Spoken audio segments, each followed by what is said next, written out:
사랑하는 사람에게 선물을 받아본 적이 있으신가요? 행복의 증표가 되어야 할 선물이 결국 당신의 삶 전체를 찢어놓는 비극의 시작이 된 적은 없으신가요? 저는 그런 경험이 있습니다. 그리고 그 선물이 남긴 흉터는 아마 평생 지워지지 않을 겁니다. 남편은 부드러운 원피스 한 벌을 보내며 마음에 드냐고 전화로 물었습니다. 저는 그 순간 서러움에 못 이겨 무심코 한마디 내뱉었습니다. 당신 여동생이 가져가 버렸어요. 그런데 수화기 저편에서 그가 미친 듯이 소리쳤습니다. 그 한마디는 몇 년이 지난 지금까지도 비수처럼 제 가슴에 박혀 있습니다. 네가 내 동생을 죽였어. 제 이름은 서연, 올해 30살이고 민준 씨와 결혼한 지는 이제 3년이 다 되어 갑니다. 저의 시집살이도 아마 다른 여자들과 크게 다르지 않을 겁니다. 달콤함과 씁쓸함을 모두 맛보았죠. 시댁은 재벌가는 아니었지만 이 평창동에서는 꽤나 부유한 축에 속했습니다. 시어머니 박 여사님, 남편, 그리고 시누이 유진이 이렇게 세 식구였습니다. 만약 유진이라는 너무나도 특별한 존재가 없었다면 모든 것이 평범했을지도 모릅니다. 저보다 5살 어린 시누이 유진이는 아지랑이처럼 덧없는 아름다움을 지니고 있었습니다. 하얀 피부, 긴 머리, 언제나 눈물이 그렁그렁한 눈. 하지만 그 연약함은 외모뿐만 아니라 건강에도 해당되는 이야기였습니다. 시어머니 말씀으로는 유진이는 어릴 때부터 희귀병을 앓고 있었는데 대부분의 일반적인 옷감에 끔찍한 알레르기 반응을 보인다는 것이었습니다. 낯선 옷감 한 올이라도 피부에 닿으면 발진이 돋고 호흡 곤란이 오며 심지어는 경련까지 일으킬 수 있었습니다. 그래서 온 가족은 유진이를 깨지기 쉬운 도자기 보물처럼 감싸고 돌았습니다. 아이의 옷, 이불 등 모든 것은 비싸고 희귀한 특수 제작 최고급 실크로 만들어야 했습니다. 그 집에서의 제 삶은 공정하게 말해 인내의 연속이었습니다. 시어머니 박 여사님은 예리하고 권위적인 분이셨습니다.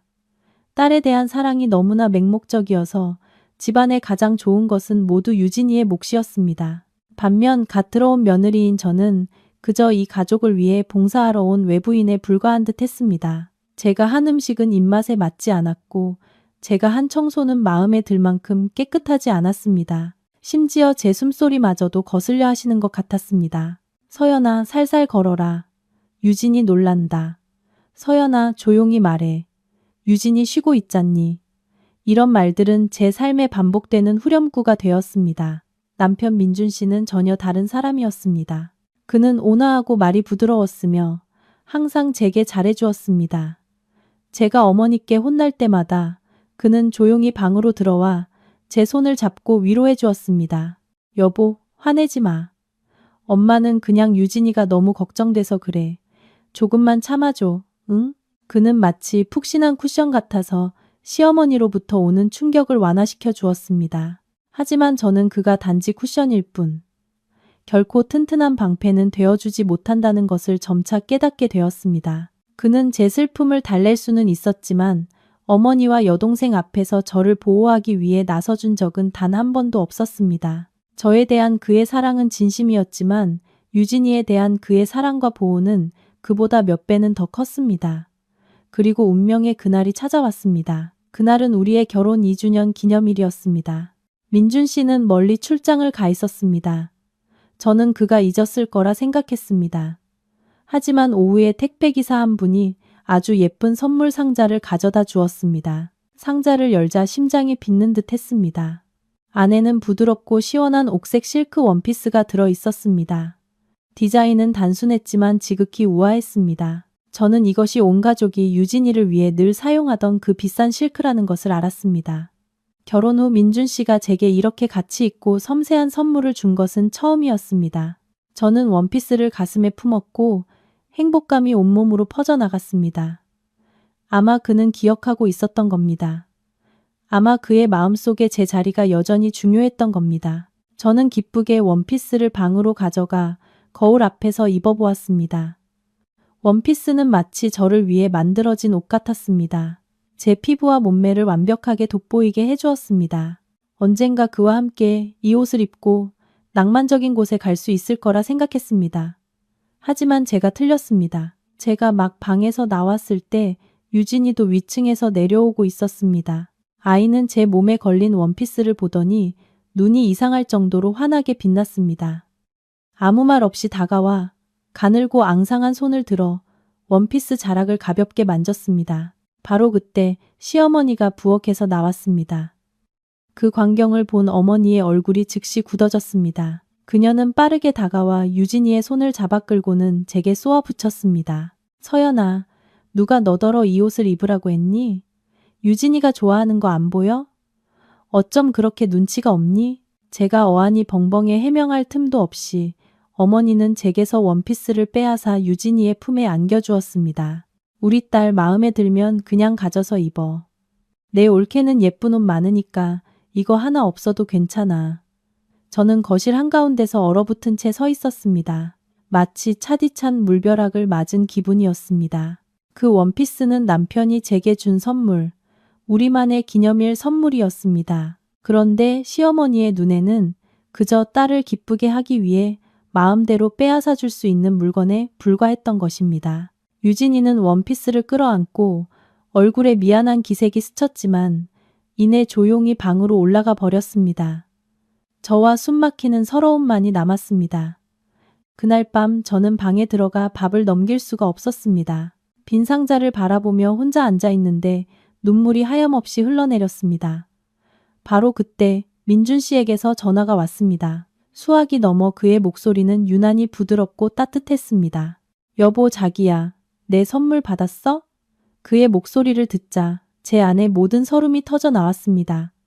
저는 흐느낌을 애써 참으며 힘겹게 대답했습니다. 받았어요. 아주 예뻐요. 하지만 저랑은 인연이 아닌가 봐요. 민준 씨가 놀라서 물었습니다.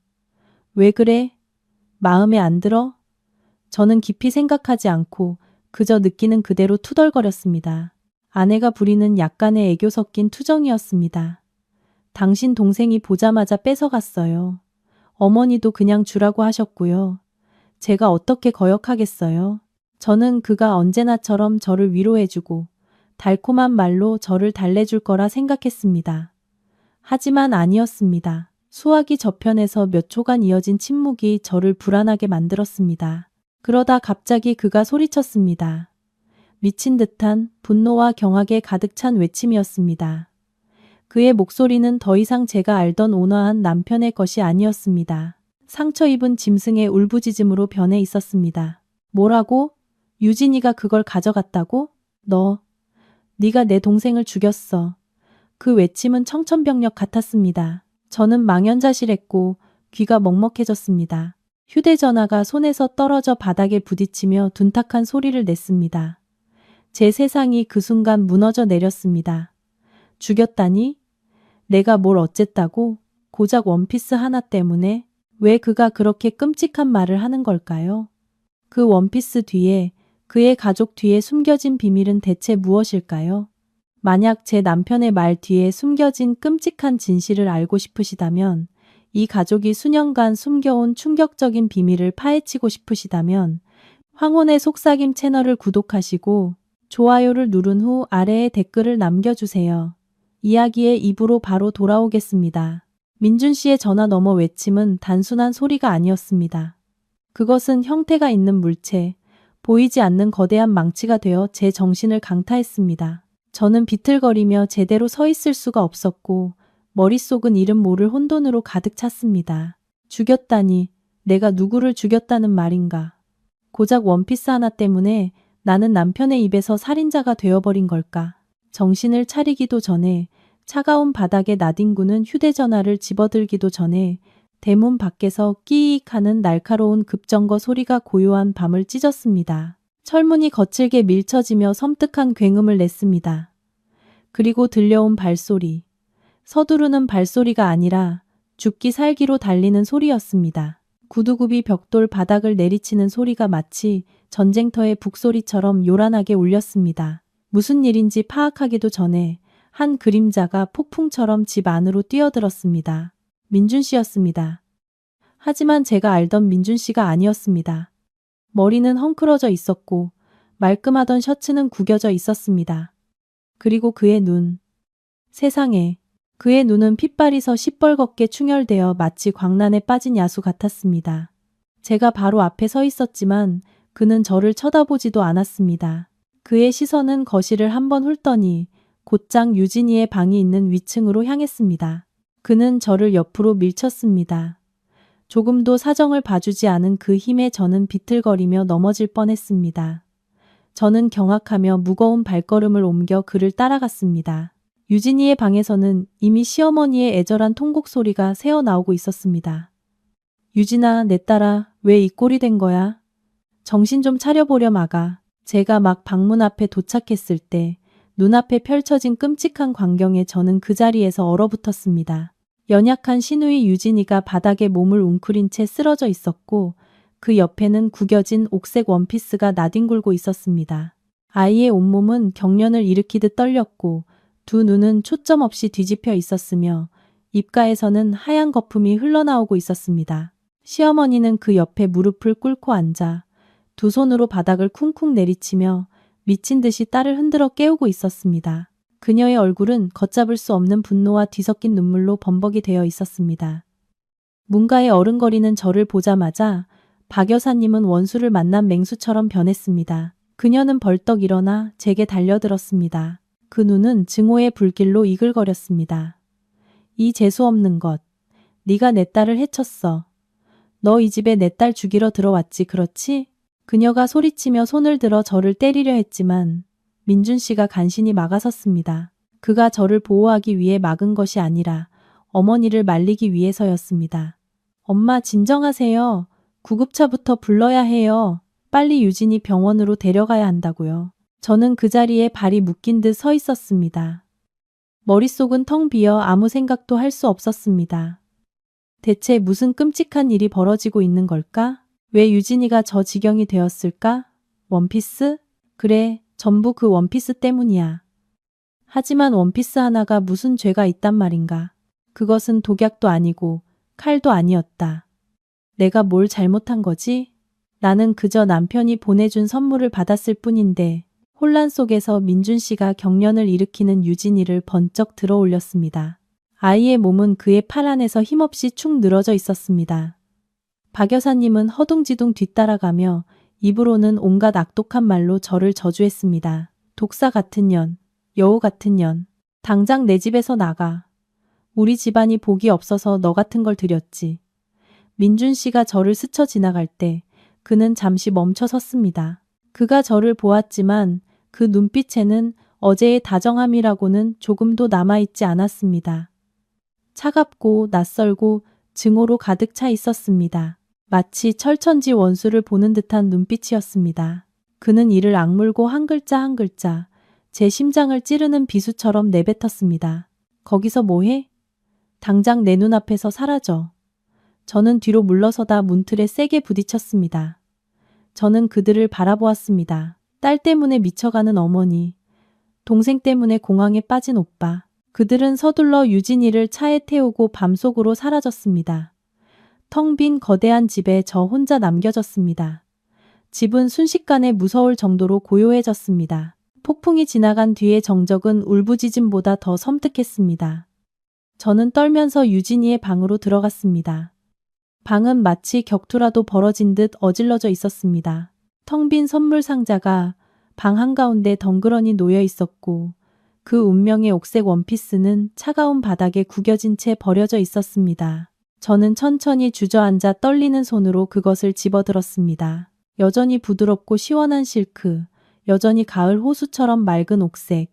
하지만 이제 제 눈에 그것은 더 이상 행복한 선물이 아니었습니다. 그것은 죄악의 증거물, 제가 무심코 작동시킨 죽음의 저주처럼 보였습니다. 제가 얼마나 그렇게 앉아 있었는지 모릅니다. 온몸이 얼어붙을 듯 추웠습니다. 밤바람 때문이 아니라 마음 깊은 곳에서부터 올라오는 한기 때문이었습니다. 저는 사랑하고 가장 믿었던 남편에게 살인자라는 죄를 뒤집었었습니다. 시어머니에게 저주를 받고 쫓겨났습니다. 이 모든 일이 1시간도 채 안 되어 일어났습니다. 내가 뭘 했지? 수백 번, 수천 번 자문했지만 답을 찾을 수 없었습니다. 그날 밤 저는 잠들지 못했습니다. 어두컴컴한 거실에 앉아 텅 빈 마당을 바라보았습니다. 저는 기다렸습니다. 전화를, 민준 씨가 돌아와 모든 것이 오해였다고 말해주기를. 하지만 아무것도 없었습니다. 짙은 어둠과 보이지 않는 공포만이 저를 옥죄고 있었습니다. 저는 민준 씨가 전화로 그 말을 내뱉은 순간부터 제 삶이 영원히 바뀌었다는 것을 알았습니다. 평온하다고 믿었던 결혼 생활은 끔찍한 비밀을 감추고 있었습니다. 제가 원하든 원치 않든 이미 그 비밀 속으로 끌려 들어간 것입니다. 저는 진실을 찾아야 했습니다. 단지 제 누명을 벗기 위해서만이 아니라 제가 그토록 사랑했던 남편이 왜 저를 불구대천의 원수처럼 바라볼 수 있었는지 이해하기 위해서였습니다. 날이 밝아올 무렵에야 저는 차가운 소파 위에서 지쳐 잠이 들었습니다. 피로와 탈진으로 몸을 웅크린 채. 하지만 그마저도 악몽으로 가득했습니다. 민준 씨와 시어머니가 제 앞에 서서 불타는 눈으로 네가 걔를 죽였어라는 말을 반복했습니다. 저는 쏘스라치게 놀라 깨어났고 온몸은 식은땀으로 흠뻑 젖어 있었습니다. 창밖으로 여명이 밝아오고 있었지만 제게는 여전히 짙은 어둠이 드리워져 있는 듯 했습니다. 아침 8시가 조금 넘었을 때 대문 밖에서 자동차가 멈추는 소리가 들렸습니다. 심장이 세차게 뛰었습니다. 저는 희미한 희망을 품고 서둘러 문으로 달려갔습니다. 어쩌면 유진이가 괜찮아졌을지도, 어쩌면 민준 씨가 진정하고 모든 것을 설명해 주러 왔을지도 모른다고 생각했습니다. 하지만 그 희망은 차문이 열리는 순간 산산조각 났습니다. 시어머니와 민준 씨만 내렸습니다. 두 사람의 얼굴은 창백하고 초췌했으며 저를 보자 증오심으로 가득 찼습니다. 박 여사님은 아무 말 없이 그림자처럼 저를 스쳐 지나가 집 안으로 곧장 들어갔습니다. 민준 씨는 제 앞에 멈춰 섰습니다. 불과 한 팔 정도의 거리였지만 마치 깊은 심연이 가로놓인 듯 했습니다. 저는 잠 못 이룬 밤으로 쉰 목소리를 떨며 물었습니다. 유진이는 어때요? 그는 저를 쳐다보았습니다. 그 시선은 무서울 정도로 낯설었습니다. 그의 마른 입술이 움직이며 얼음장 같은 한마디를 내뱉었습니다. 죽진 않았어. 하지만 죽은 거나 마찬가지야. 그 말을 남기고 그 역시 저를 스쳐 지나가 안으로 들어갔습니다. 심장이 누군가에게 꽉 쥐어 짜이는 듯 했습니다. 그의 말은 단순한 소식이 아니었습니다. 그것은 유죄 판결이었고 이 모든 비극이 저 때문에 일어났다는 확언이었습니다. 그날부터 이 집에서의 제 삶은 공식적으로 지옥이 되었습니다. 유진이는 병원에서 하루 만에 집으로 돌아왔지만 아이는 무서울 정도로 말이 없어졌습니다. 웃지도 말하지도 않고 그저 방 한구석에 앉아 넉나간 눈으로 창밖만 바라보았습니다. 때때로 소스라치게 놀라며 마치 끔찍한 것을 본 것처럼 몸을 부들부들 떨었습니다. 유진이의 모든 수발은 시어머니가 도맡았습니다. 어머니는 제가 아이의 방 근처에 가는 것을 허락하지 않았습니다. 복도에서 제 그림자만 보여도 날카롭게 소리쳤습니다. 언제까지 걔를 더 해치려는 거야? 당장 떨어져. 저는 제 집에서 보이지 않는 유령이 되었습니다. 아니, 유령이 아니라 모두가 피하고 싶어하는 혐오스러운 존재가 되었습니다. 박 여사님은 노골적으로 저를 학대하기 시작했습니다. 빨래, 요리, 청소부터 마당에 땅 파는 일까지 집안의 모든 일을 제게 시켰습니다. 함께 밥을 먹는 것도 허락하지 않았습니다. 제 식사는 부엌 구석에서 급하게 먹는 찬밥과 남은 국이 전부였습니다. 밤이 되면 민준 씨도 더 이상 저와 같은 방에서 자지 않았습니다. 그는 서재로 옮겨가 문을 굳게 잠갔습니다. 우리의 신혼방은 이제 차가운 내벽과 저 혼자만 남게 되었습니다. 저는 노력했습니다. 민준 씨와 이야기하기 위해 수없이 시도했습니다. 계단에서 그를 막아섰고 거실에서 그를 기다렸습니다. 기회만 있으면 그에게 단 한 가지를 물으려 했습니다. 도대체 그 원피스에 무슨 비밀이 있는 거냐고. 왜 모든 것이 이렇게 되어버렸냐고. 하지만 제가 받은 것은 무서운 침묵 혹은 증오에 찬 으르렁거림 뿐이었습니다. 당신은 알 필요 없어. 그냥 입 다물고 당신 본분이나 잘하는 게 좋을 거야.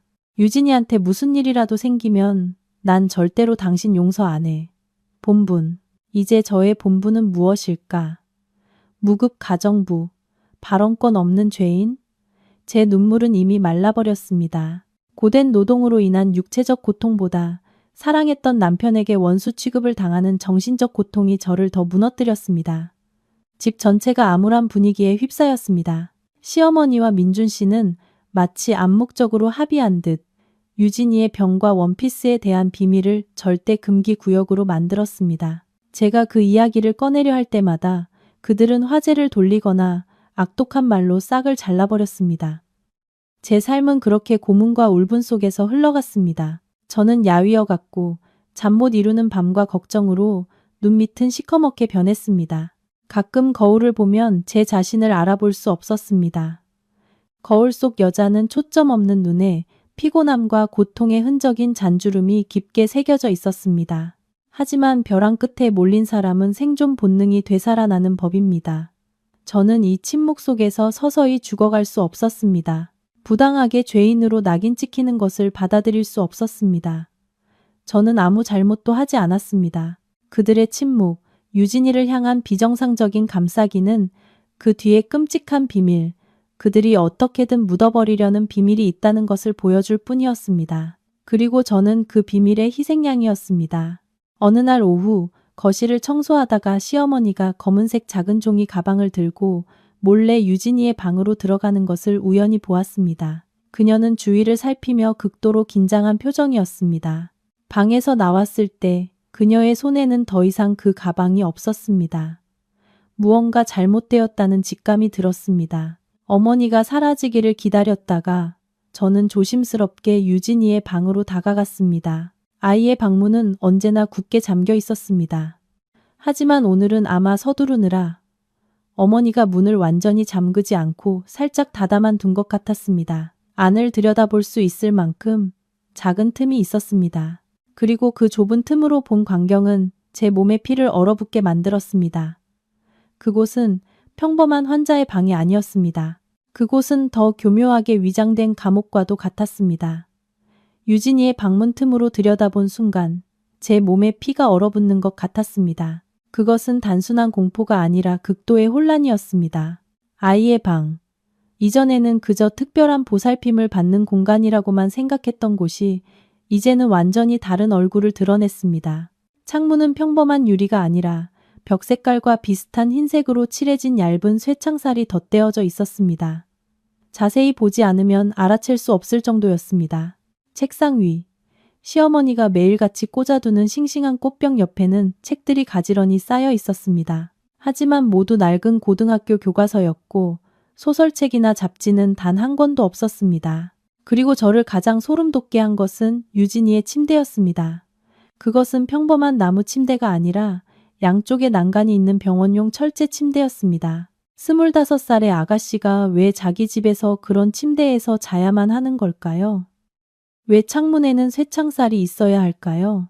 왜 시어머니는 마치 은밀한 일을 하는 것처럼 몰래 물건을 가져다 주어야 했을까요? 수많은 질문이 제 머릿속을 파고들며 오랫동안 쌓여온 울분을 불타는 결심으로 바꾸었습니다. 저는 더 이상 이런 학대와 모호함 속에서 살아갈 수 없었습니다.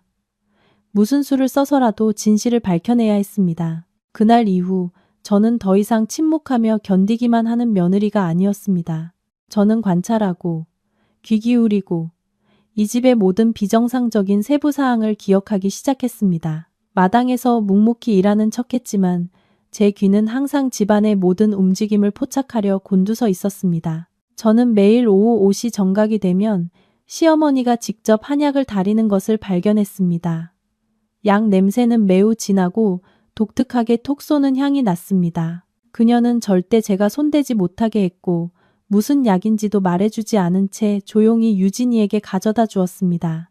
약을 마신 후 유진이는 저녁도 먹지 않고 다음날 아침까지 깊은 잠에 빠졌습니다. 한 번은 박 여사님이 한눈 파는 사이 저는 몰래 약탕기에 남은 약재 찌꺼기를 조금 덜어 작은 종이에 싸서 깊숙이 숨겼습니다. 그것이 무엇인지는 몰랐지만 비밀의 일부라는 직감이 들었습니다. 남편 민준 씨는 여전히 차갑고 거리를 두었습니다. 그는 거의 저와 말을 섞지 않았고 밤늦게 돌아와서는 서재에 틀어박혔습니다. 하지만 저는 그의 냉담함이 순수한 증오가 아니라 어떤 죄책감과 두려움을 감추고 있다는 것을 알아차렸습니다. 어떤 밤에는 우연히 잠에서 깨어 그의 서재 앞을 지나가다 그가 깊은 한숨을 내쉬는 소리를 들었습니다. 한 번은 그가 잠결에 중얼거리는 소리도 어렴풋이 들었습니다. 내 잘못이 아니야. 미안해. 그 끊어지는 말들은 흩어진 퍼즐 조각처럼 미스터리한 그림을 더욱 복잡하게 만들었습니다. 진짜 기회는 어느 주말 저녁에 찾아왔습니다. 민준 씨는 중요한 거래처 사람을 만나야 해서 아주 늦게 들어올 것이라고 했습니다. 시어머니는 먼 친척집 제사에 가야 한다고 약속이 잡혀 있었습니다. 나가시기 전에 그녀는 평소처럼 유진이의 방문을 굳게 잠그고 제게 집 잘 보고 절대 위층에는 올라가지 말라고 신신당부했습니다. 그녀의 당부는 오히려 제 결심을 더욱 굳히게 만들었습니다. 집에 저 혼자 남게 되자 심장이 세차게 뛰었습니다. 이것이야말로 제가 기다려온 기회였습니다. 하지만 잠긴 방문을 어떻게 열 수 있을까요? 저는 초조하게 아래층을 서성였습니다. 문득 돌아가신 시아버지가 예전에 낡은 부엌 찬장 문 뒤에 걸어두곤 했던 예비 열쇠 꾸러미가 생각났습니다. 아버님은 만일의 사태를 대비해 집안 모든 방의 열쇠라고 말씀하셨습니다. 저는 떨리는 손으로 찬장 문을 열었고 심장이 터질 것 같았습니다. 그리고 정말로 그것은 아직 그곳에 있었습니다. 낡은 열쇠 꾸러미가 녹슨 못에 조용히 걸려 있었습니다. 저는 그것을 손에 꽉 쥐었습니다. 마치 지옥의 문을 여는 열쇠를 쥔 기분이었습니다. 저는 조심스럽게 위층으로 올라갔습니다. 발소리가 거의 나지 않도록 아주 가볍게 걸었습니다. 유진이의 방문 앞에 서서 저는 심호흡을 하며 마음을 가다듬었습니다. 손이 너무 떨려 열쇠를 구멍에 맞추는데 한참이 걸렸습니다. 고요한 공간 속에서 철컥하는 건조한 소리가 울렸고 문이 서서히 열렸습니다. 하지만 제가 막 안으로 들어가려는 순간 아래층에서 전화벨이 요란하게 울리기 시작했습니다. 저는 깜짝 놀라 비명을 지를 뻔했습니다. 집 전화였습니다. 누가 이 시간에 전화를 건 걸까요? 심장이 미친 듯이 뛰었습니다. 만약 시어머니가 확인 전화를 한 것이라면 저는 서둘러 열쇠를 뽑고 문을 닫은 뒤 아래층으로 달려갔습니다. 저는 떨리는 목소리로 수화기를 들었습니다. 여보세요. 수화기 저편에서 낯선 남자의 거친 목소리가 들려왔습니다. 그 목소리는 어딘가 익숙하면서도 낯설어 등골이 오싹해졌습니다.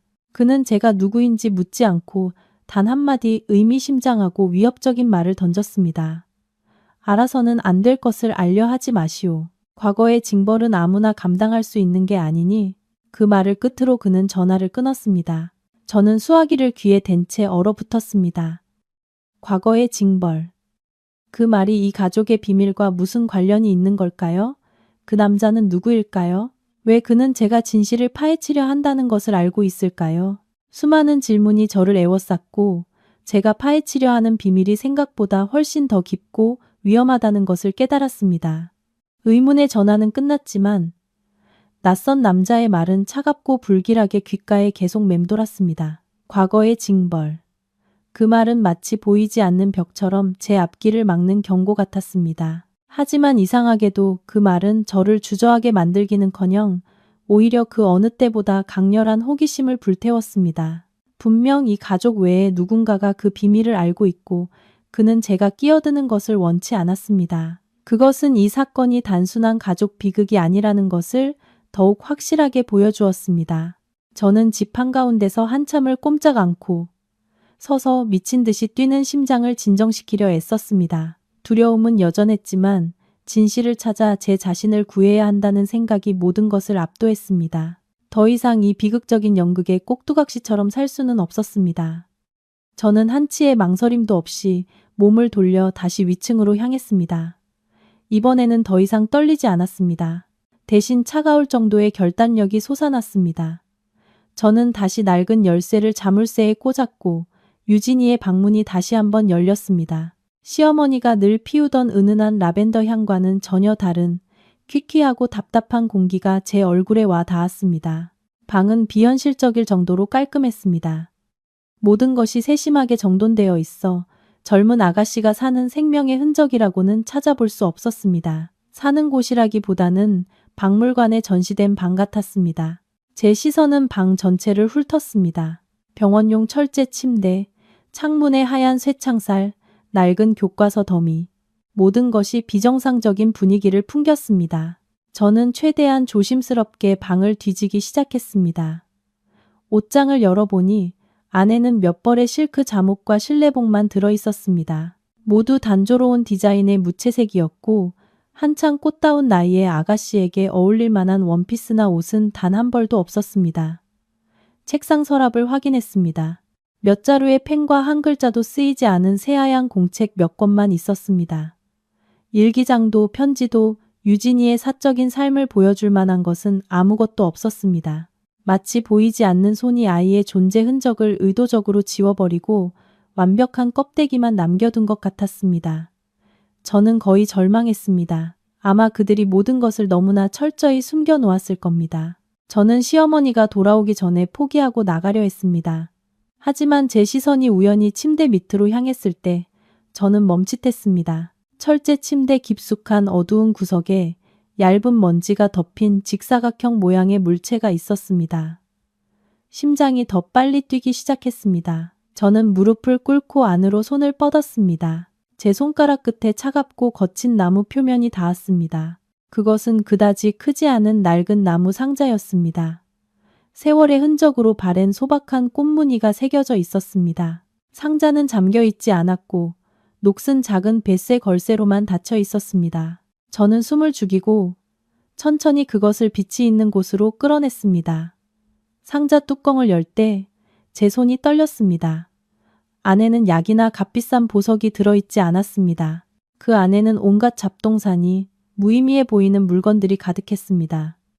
해지고 다른 낡은 헝겊 인형, 한쪽 날개가 부러진 나비 모양 머리핀, 빛바랜 사진 몇 장에는 환하게 웃는 낯선 소녀의 모습이 담겨 있었습니다. 그리고 맨 아래에 저를 가장 경악하게 한 것이 있었습니다. 그것은 조심스럽게 잘라내어 가지런히 정리된 낡은 신문 스크랩 뭉치였습니다. 신문들은 이미 누렇게 변색되었지만 굵게 인쇄된 큰 제목은 여전히 선명하게 읽을 수 있었습니다. 저는 떨리는 손으로 신문 조각 하나를 집어들었습니다. 제목이 눈에 들어왔습니다. 자유로에서 참혹한 교통사고, 여대생 현장에서 즉사. 저는 기사 내용을 서둘러 읽었습니다. 기사는 거의 10년 전 비가 억수같이 쏟아지던 어느 날 오후에 일어난 사고에 대해 이야기하고 있었습니다. 통제불능의 승용차가 갓길에서 자전거를 타고 가던 한 여학생을 들이받았습니다. 피해자는 교육대학교 2학년 학생으로 앞날이 창창한 젊은이였습니다. 기사에는 운전자의 신원은 명시되지 않았고 사건이 아직 조사 중이라고만 적혀 있었습니다. 목이 바짝 말라왔습니다. 저는 다른 신문 조각들을 넘겨보았습니다. 모두 여러 신문사에서 오려낸 같은 사고에 대한 기사였습니다. 어떤 기사에는 흐릿한 현장 사진까지 실려 있었습니다. 엿가락처럼 자전거, 젖은 도로 위에 길게 번진 핏자국, 등골을 따라 차가운 기운이 흘렀습니다. 왜 10년 전의 끔찍한 사고 기사가 유진이의 방에 소중히 보관되어 있는 걸까? 빛바랜 사진 속의 그 소녀가 혹시 그 불행한 희생자일까? 제 머리셔속은 온갖 가설로 복잡하게 얽혔습니다. 이 사고가 시댁의 비밀과 무슨 관련이 있을까? 왜 유진이는 이런 것들을 간직하고 있었을까? 그것이 아이의 기이한 병의 원인일까? 낯선 남자가 언급했던 과거의 징벌이란 것이 혹시 이 사고를 말하는 것은 아닐까? 저는 서둘러 그 모든 신문 조각들을 제 휴대전화로 촬영했습니다. 가져가다 들킬까봐 두려웠습니다. 저는 모든 것을 조심스럽게 제자리에 돌려놓고 흔적을 지웠습니다. 유진이의 방문을 막 닫았을 때 대문 밖에서 시어머니의 익숙한 오토바이 소리가 들렸습니다. 심장이 터져 나올 것 같았습니다. 그녀가 예상보다 일찍 돌아온 것입니다. 저는 서둘러 아래층으로 내려가 마치 청소하고 있었던 것처럼 부엌으로 달려갔습니다. 조금만 늦었더라면 현장에서 발각되었을지도 모릅니다. 그리고 만약 발각되었다면 그 결과는 상상조차 할 수 없을 것이라는 것을 저는 알고 있었습니다. 시어머니가 집으로 들어섰고 그녀의 날카로운 시선이 저를 훑었습니다. 저는 고개를 숙인 채 묵묵히 청소하는 척했지만 심장은 여전히 놀란 가슴을 진정시키지 못하고 세차게 뛰고 있었습니다. 다행히도 그녀는 아무 이상도 눈치채지 못했습니다. 그녀는 제사 음식이 피곤하다는 몇 마디 불평을 중얼거리더니 곧장 방으로 쉬러 들어갔습니다. 저는 안도의 한숨을 내쉬었지만 그 안도감은 잠시뿐이었습니다. 주머니 속 낡은 신문 스크랩 사진이 담긴 휴대전화는 뜨거운 석탄 같았습니다. 진실을 찾을 희망을 주면서도 동시에 언제든 저를 불태워버릴 수 있었습니다. 그날 밤 저는 한숨도 잘 수 없었습니다. 방에 틀어박혀 문을 굳게 잠그고 사진들을 몇 번이고 다시 들여다보았습니다. 빛바랜 사진 속 소녀의 환한 얼굴, 비극적인 사고, 기사의 제목, 모든 것이 제 머릿속을 깊이 파고들었습니다. 저는 이것이야말로 이 집에서 벌어지고 있는 모든 비극의 암호를 풀 열쇠라고 확신했습니다. 하지만 어떻게 해야 할까? 이것들을 가지고 시어머니와 대질해야 할까? 분명 그녀는 딱 잡아뗄 것이고 심지어 저를 허위사실을 날조하는 사람으로 몰아갈 것입니다. 결국 저는 이 상황에서 제가 이야기할 수 있는 유일한 사람이 바로 민준 씨라고 결정했습니다. 그가 저를 잔인하게 대했고 가족의 편에 섰지만 그의 눈빛 깊은 곳에서 저는 여전히 죄책감을 보았습니다. 그는 완전한 냉혈한이 아니었습니다. 그는 제 남편이었고 제게 해명을 해야 할 의무가 있었습니다. 이틀을 기다리자 기회가 찾아왔습니다. 시어머니가 며칠 동안 친정의 집안일을 보러 가야 한다고 했습니다. 집에는 저와 민준 씨, 그리고 굳게 닫힌 방 안에 조용히 있는 유진이만 남았습니다. 그날 저녁, 숨막히는 침묵 속에서 단둘이 식사를 마친 후 저는 민준 씨가 또다시 서재로 들어가려는 것을 보았습니다. 저는 깊은 숨을 들이마시고 모든 용기를 내어 그의 앞을 막아섰습니다. 민준 씨, 얘기 좀 해요. 이번 한 번만요. 제발 더 이상 피하지 말아요. 민준 씨는 고개를 들었습니다. 그의 눈빛은 피곤하고 짜증이 섞여 있었습니다. 또 무슨 일이야? 말했잖아, 할 얘기 없다고. 저는 물러서지 않고 그의 눈을 똑바로 쳐다보며 떨리지만 단호한 목소리로 말했습니다. 있어요. 사고에 대한 이야기요. 거의 10년 전 자유로에서 일어난 끔찍한 사고. 그 말을 듣자 민준 씨의 얼굴색이 변했습니다. 짜증은 사라지고 감출 수 없는 당혹감이 그 자리를 대신했습니다. 그는 저를 뚫어지게 쳐다보며 더듬거렸습니다. 그걸 어떻게 알았어? 제가 어떻게 알았는지는 중요하지 않아요. 중요한 건 당신이 제게 진실을 말해야 한다는 거예요. 저는 휴대전화를 들어 신문 스크랩 사진들을 보여주었습니다. 이 여학생은 누구예요? 왜 그녀의 죽음에 대한 기사들이 유진이 방에 보관되어 있는 거죠? 민준 씨는 휴대전화 화면을 보고는 온몸이 굳어버렸습니다. 그는 한 걸음 뒤로 물러서더니 근처 의자에 주저앉아 두 손으로 머리를 감쌌습니다. 그의 침묵은 몇 분 동안 이어졌습니다. 끔찍한 과거 전체를 억누르는 듯한 무거운 침묵이었습니다. 마침내 그가 고개를 들었습니다. 그의 눈은 붉게 충혈되어 있었고 목소리는 쉬어 있었습니다. 당신이 이미 알았으니 나도 더 이상 숨기지 않겠어. 그는 이야기를 시작했습니다. 마치 한마디 한마디가 스스로를 베는 칼날인 것처럼 목소리가 끊어졌습니다. 그 사고는 실화야. 사진 속 여학생 이름은 지아. 그 애가 바로 피해자야. 그리고 그 사고를 낸 사람은 다름 아닌 유진이야. 귀가 먹먹해졌습니다. 어렴풋이 짐작은 했지만 민준 씨의 입으로 직접 확인하니 충격을 금할 수 없었습니다. 그가 말을 이었습니다. 그날은 비가 오는 오후였어. 유진이는 그때 겨우 16살이었는데 몰래 아버지 차를 끌고 운전 연습을 나갔지. 아직 너무 미숙한 데다 비까지 와서 길이 미끄러웠어. 결국 핸들을 제어하지 못하고 같은 방향으로 자전거를 타고 가던 지아 씨를 들이받은 거야. 지아 씨는 그 자리에서 즉사했어. 사고 후 유진이는 거의 미칠 정도로 공황 상태에 빠졌다고 민준 씨는 고통스러운 목소리로 말했습니다. 아이가 계속 소리 지르면서 벽에 머리를 박고 자기가 사람을 죽였다고 했어. 부모님도 그때 정신이 없으셨지. 딸이 가엾기도 하고 감옥에 갈까봐 두렵기도 하고. 알다시피 유진이는 어릴 때부터 몸이 약했잖아. 만약 감옥살이를 해야 했다면 아마 살아남지 못했을 거야. 그래서 가족들이 모든 걸 덮었다는 거군요. 제가 목이 메어 물었습니다. 민준 씨는 저를 피하며 고개를 끄덕였습니다. 부모님은 많은 돈과 인맥을 써서 사건을 무마해야 했어. 피해자 가족에게 거액의 합의금을 줬고 어떻게든 범인을 찾지 못한 채 사건은 종결됐어. 하지만 유진이는 그 충격이 너무 컸어. 그날 이후로 아이는 죄책감과 두려움 속에서 살았어. 악몽에 시달리면서 건강은 점점 더 나빠졌지. 그게 바로 아이가 그렇게 특별한 보호 속에서 살아야 했던 이유야. 걔 병은 알레르기가 아니라 마음의 병이었던 거지. 이야기를 다 듣고 저는 말없이 앉아 있었습니다. 한편으로는 너무 어린 나이에 큰 비극을 겪어야 했던 유진이가 안쓰러웠습니다. 하지만 다른 한편으로는 불안감이 싹 텄습니다. 민준 씨의 이야기는 그럴듯하게 들렸습니다. 유진이가 왜 그렇게 비정상적인 행동을 보였는지 설명이 되었습니다. 하지만 단지 그것뿐이라면 왜 시어머니는 몰래 유진이에게 그 이상한 한약을 매일 먹여야 했을까요? 단지 정신적 충격이라면 왜 아이를 쇠창살이 있는 방에 가둬야 했을까요? 그리고 가장 중요한 것은 이 일이 옥색 원피스와 무슨 관련이 있는 걸까요?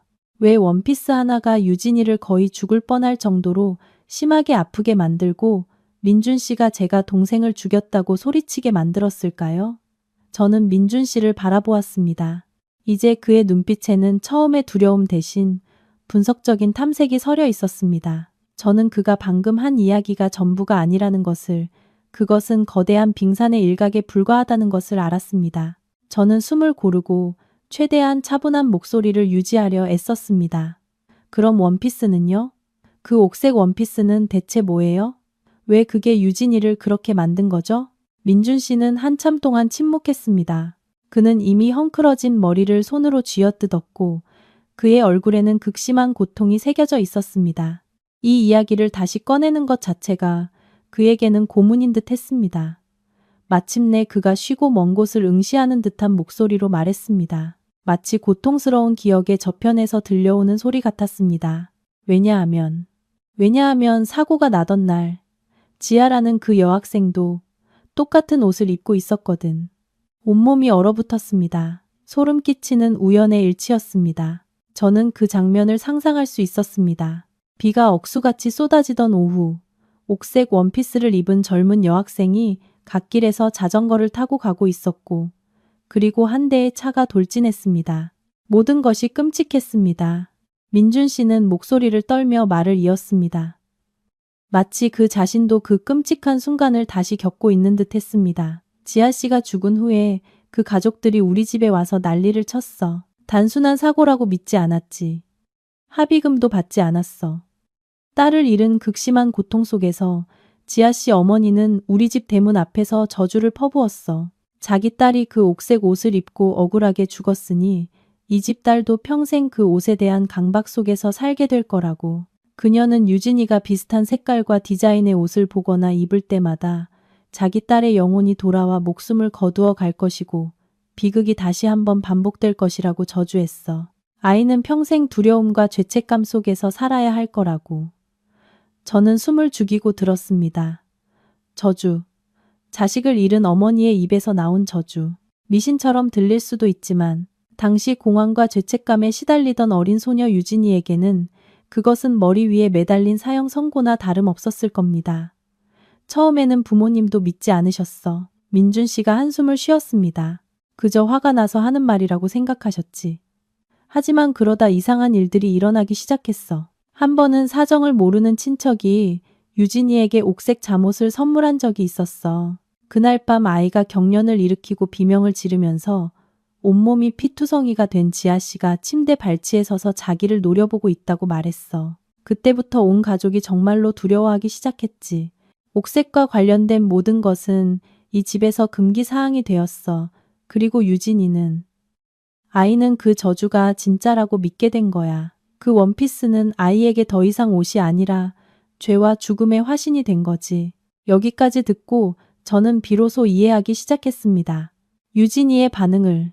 제가 그 원피스를 입었을 때 시어머니와 민준 씨가 보인 공황 상태를. 그들의 눈에 저는 선물을 입고 있는 것이 아니라 죽음의 저주를 걸치고 유진이의 영혼 속에 있는 악마를 깨우고 있었던 겁니다. 하지만 그때 또 다른 질문, 차가운 질문이 제 머리셔속을 파고들었습니다. 저는 민준 씨의 눈을 똑바로 쳐다보았습니다. 제 목소리는 더 이상 떨리지 않고 이상할 정도로 날카로워졌습니다. 그럼 당신은 왜 그걸 샀어요? 그게 금기인 걸 알면서 유진이를 해칠 걸 알면서 왜 굳이 그걸 사서 제게 선물로 보낸 거죠? 제 질문은 민준 씨의 정곡을 찌르는 비수 같았습니다. 그는 움찔하며 시선을 피했고 더듬거렸습니다. 나는 그냥 뭐요? 제가 한 걸음 더 다가서며 쏘아붙였습니다. 시험해보고 싶었던 거죠, 그렇죠? 그 저주가 진짜인지, 거의 10년이 지난 지금도 효력이 있는지 보고 싶었던 거죠? 그리고 당신은 그 잔인한 실험의 희생양으로 당신과 한평생을 함께할 아내를 쓰는 것을 주저하지 않았던 거고요. 맞죠? 민준 씨는 고개를 숙였습니다. 그의 어깨가 떨렸습니다. 그의 침묵은 가장 고통스러운 인정이었습니다. 저는 웃음을 터뜨렸습니다. 쓰디쓴 비웃음이었습니다. 눈물이 흘러내렸지만 서러워서가 아니라 분노 때문이었습니다. 저는 모든 것을 이해했습니다. 왜 그가 네가 내 동생을 죽였어라고 소리쳤는지. 그는 유진이가 죽을까봐 두려웠던 게 아니었습니다. 그는 두려웠습니다. 자신의 실험이 끔찍하게 성공했기 때문에, 자신의 손으로 여동생을 공황 상태로 몰아넣었기 때문에, 그리고 자신의 진짜 얼굴이 드러났기 때문에 두려웠던 겁니다. 저는 제 앞에 웅크리고 앉아있는 남자를 보았습니다. 제가 사랑하고 믿었던 남편. 온화하고 다정한 겉모습 뒤에는 이기심과 무서운 잔인함이 숨어 있었습니다. 그는 여동생을 사랑했지만 그 사랑은 자신의 아내를 희생시켜 사악한 호기심을 만족시킬 만큼 병적이었습니다. 여보, 미안해. 민준 씨가 고개를 들며 목이 맨 목소리로 말했습니다. 일부러 그런 게 아니었어. 그냥 시간이 오래 지났으니 모든 게 괜찮아졌을 거라고 생각했어. 이렇게 심각해질 줄은 몰랐다고. 몰랐다고요? 제가 비웃었습니다. 몰랐던 건가요? 아니면 그 결과를 애써 외면하고 싶었던 건가요? 당신 눈에 저는 그저 미신 같은 저주를 확인하기 위한 도구, 버리는 말에 불과했던 거 아닌가요? 저는 더 이상 아무 말도 듣고 싶지 않아 몸을 돌려 걸었습니다. 그가 한 이야기는 모든 것을 설명해 줄 수 있었지만 동시에 이 결혼에 대해 제가 가졌던 모든 남은 감정을 죽여버렸습니다. 사랑, 믿음, 모든 것이 산산조각 났습니다. 하지만 제가 방으로 들어가 문을 세게 닫았을 때 또 다른 불안감이 마음속에 스며들었습니다. 모든 것이 앞뒤가 맞는 것처럼 들렸지만 왜 저는 여전히 무언가 잘못되었다고 느끼는 걸까요? 만약 단순한 심리적 저주라면 왜 유진이의 반응은 경련과 입에 거품을 무는 등 실제 병의 증상과 같았을까요? 그리고 제게 전화했던 낯선 남자. 왜 그는 저주가 아닌 법적인 의미가 더 강한 징벌이라는 단어를 사용했을까요? 어쩌면 민준 씨가 방금 한 이야기가 아직 진실의 전부가 아닌 것은 아닐까. 방문이 등 뒤에서 닫혔지만 그것은 잔인하고도 비논리적인 민준 씨의 말이 머릿속을 파고드는 것을 막지 못했습니다. 저는 침대 가장자리에 주저앉았고 온몸이 떨리며 눈물이 하염없이 흘러내렸습니다. 하지만 이번에는 억울함이나 서러움의 눈물이 아니었습니다. 완전한 붕괴의 눈물이었습니다. 제가 온 마음을 다해 사랑했던 남자, 시어머니에게 온갖 수모를 겪으면서도 항상 믿었던 그가 저를 사악한 실험의 도구로 사용할 수 있었다니. 사랑? 지금 생각해보면 헛웃음만 나올 뿐입니다. 그 대질 이후 며칠 동안 민준 씨도 자신만의 죄책감에 빠져 있는 듯 했습니다. 그는 더 이상 짜증을 내거나 적대적으로 차갑게 굴지 않았습니다. 대신 무거운 침묵과 안쓰러울 정도의 회피가 그 자리를 차지했습니다. 그는 제 눈을 똑바로 쳐다보지 못했습니다. 우연히 마주칠 때마다 그는 서둘러 고개를 돌렸습니다. 그는 더 늦게 집에 돌아오기 시작했고 돌아오면 밤늦게까지 서재에 틀어박혔습니다. 아마 그는 도망치고 있었을 겁니다. 제 시선으로부터, 그리고 자기 자신의 죄로부터. 시어머니는 달랐습니다. 민준 씨가 모든 것을 인정한 후 그녀는 더 이상 저를 노골적으로 학대할 명분이 없었습니다.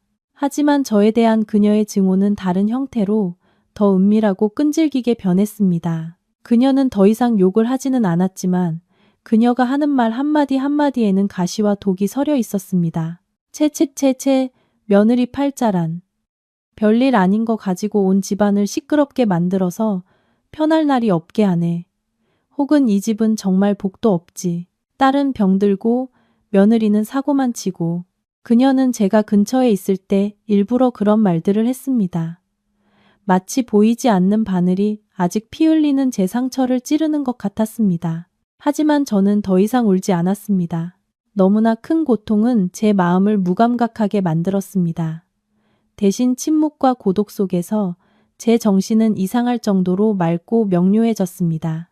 저는 모든 일을 다시 한번 꿰어 맞추고 민준 씨가 한 이야기의 모든 말과 세부 사항을 다시 분석하기 시작했습니다. 그리고 생각하면 할수록 도저히 설명할 수 없는 균열과 모순점을 발견했습니다. 첫째, 유진이의 반응. 민준 씨는 그것이 저주로 인한 심리적 트라우마 때문이라고 했습니다. 두려움, 비명, 심지어 환각까지는 이해할 수 있었습니다. 하지만 경련과 입에 거품을 무는 것, 그것은 단순히 심리적인 원인만으로는 설명할 수 없는 신체적인 질병의 증상이었습니다. 그것은 마치 독성 물질에 대한 신체 반응이나 발작이 유발된 것과 같았습니다. 어쩌면 유진이의 병은 단순한 트라우마가 아니라 더 실체적인 무언가가 아닐까. 둘째, 시어머니가 매일 유진이에게 다려주던 이상한 한약. 만약 유진이의 숙면을 돕는 안정제일 뿐이라면 왜 그녀는 그렇게 몰래 조심스럽게 행동해야 했을까요? 왜 그녀는 제게 그 약이 무엇인지 절대 알려주지 않았을까요? 저는 그 톡 쏘는 약 냄새를 기억해냈습니다. 그것은 제가 알던 어떤 신경안정제 한약 냄새와도 달랐습니다. 저는 숨겨두었던 약재 찌꺼기를 꺼내 인터넷에서 약초에 대한 정보를 검색하고 모양과 향을 비교해보려 했지만 소용없었습니다. 너무나 많은 종류의 풀과 나무가 섞여 있어 도저히 알아볼 수 없었습니다. 그리고 마지막으로 제게 전화를 걸었던 낯선 남자. 그의 말, 과거의 징벌은 미신적인 저주를 말하는 것 같지 않았습니다. 그것은 판결이나 법적인 결과를 암시하는 것 같았습니다. 만약 유진이가 단지 16살의 어린 나이에 공황 상태에서 우발적으로 사고를 낸 것이라면 왜 징벌이라는 무거운 단어를 사용해야 했을까요? 민준 씨의 이야기 속 균열은 점점 더 커져갔고 그가 막 드러낸 진실을 더욱 교묘하고 거짓된 연극으로 만들었습니다. 저는 그가 진실의 일부를 말했을 수는 있지만 그것은 훨씬 더 끔찍한 다른 진실을 덮기 위한 작은 일부에 불과하다는 것을 깨달았습니다. 이 가족은 단지 비극을 숨기고 있는 것이 아니었습니다. 그들은 연극을 꾸미고 있었습니다. 그리고 유진이는 전혀 알지 못한 채 그 연극의 주인공이었습니다. 저는 더 이상 가만히 기다릴 수 없었습니다. 저는 민준 씨가 절대 진실 전체를 말하지 않을 것이라는 것을 알았습니다. 시어머니는 더더욱 그럴 것이었습니다. 저는 제 스스로 답을 찾아야 했습니다. 저는 낡은 신문 스크랩에서부터 시작했습니다. 거기에는 피해자 김지아, 교육대학교 학생이라고 적혀 있었습니다. 저는 그 학교를 찾아가기로 결정했습니다. 어쩌면 그 불행한 소녀의 친구나 가족에 대한 정보를 조금이라도 얻을 수 있을지도 모른다는 희망을 가졌습니다. 어쩌면 그들이 시댁이 숨기려 하는 무언가를 제게 알려줄 수도 있었습니다. 저는 자유롭게 외출하기 위해 며칠 동안 친정에 다녀오겠다는 핑계를 댔습니다. 민준 씨는 반대하지 않고 조용히 고개를 끄덕였습니다. 아마 그도 저를 피할 수 있는 자신만의 공간이 필요했을 겁니다. 떠나기 전에 저는 문 앞에 서서 집을 돌아보았습니다. 그곳은 더 이상 따뜻한 보금자리가 아니었습니다.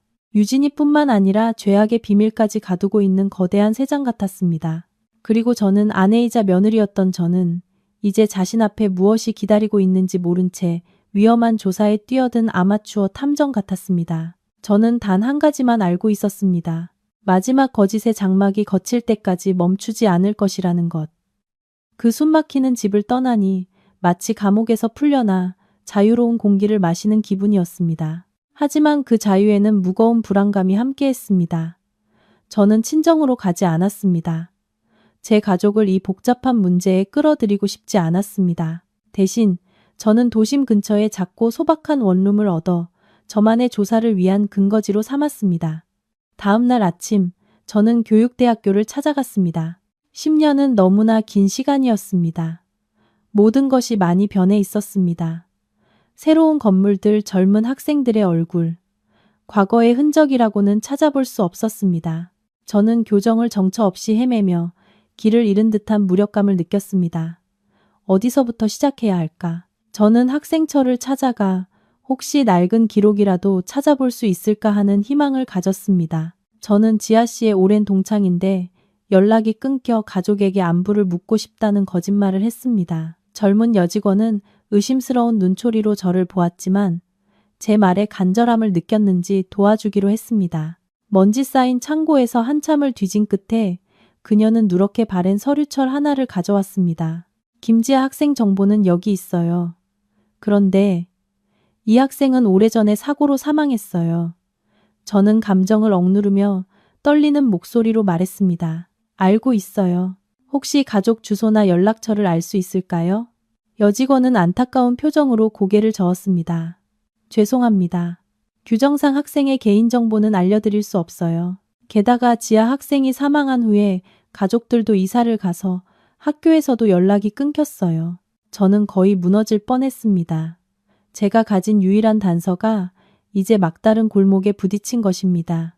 저는 힘없이 사무실을 나와 교정을 정처 없이 헤맸습니다. 살랑이는 바람에 학생들의 웃음소리가 실려와 제 안의 외로움을 더욱 쓰라리게 만들었습니다. 저는 늙은 나무 아래 벤치에 주저앉았습니다. 머릿속이 텅 비었습니다. 내 모든 노력이 여기서 끝나는 걸까? 나는 다시 그 집으로 돌아가 남은 평생을 거짓과 고문 속에서 살아야 하는 걸까? 제가 절망에 빠져 있을 때 한 그림자가 조용히 제 옆에 앉았습니다. 저는 알아채지 못하고 제 생각에 잠겨 있었습니다. 그 사람이 입을 열기 전까지는요. 낮고 거친 목소리. 제가 그날 전화로 들었던 바로 그 목소리였습니다. 지아를 찾으시나요?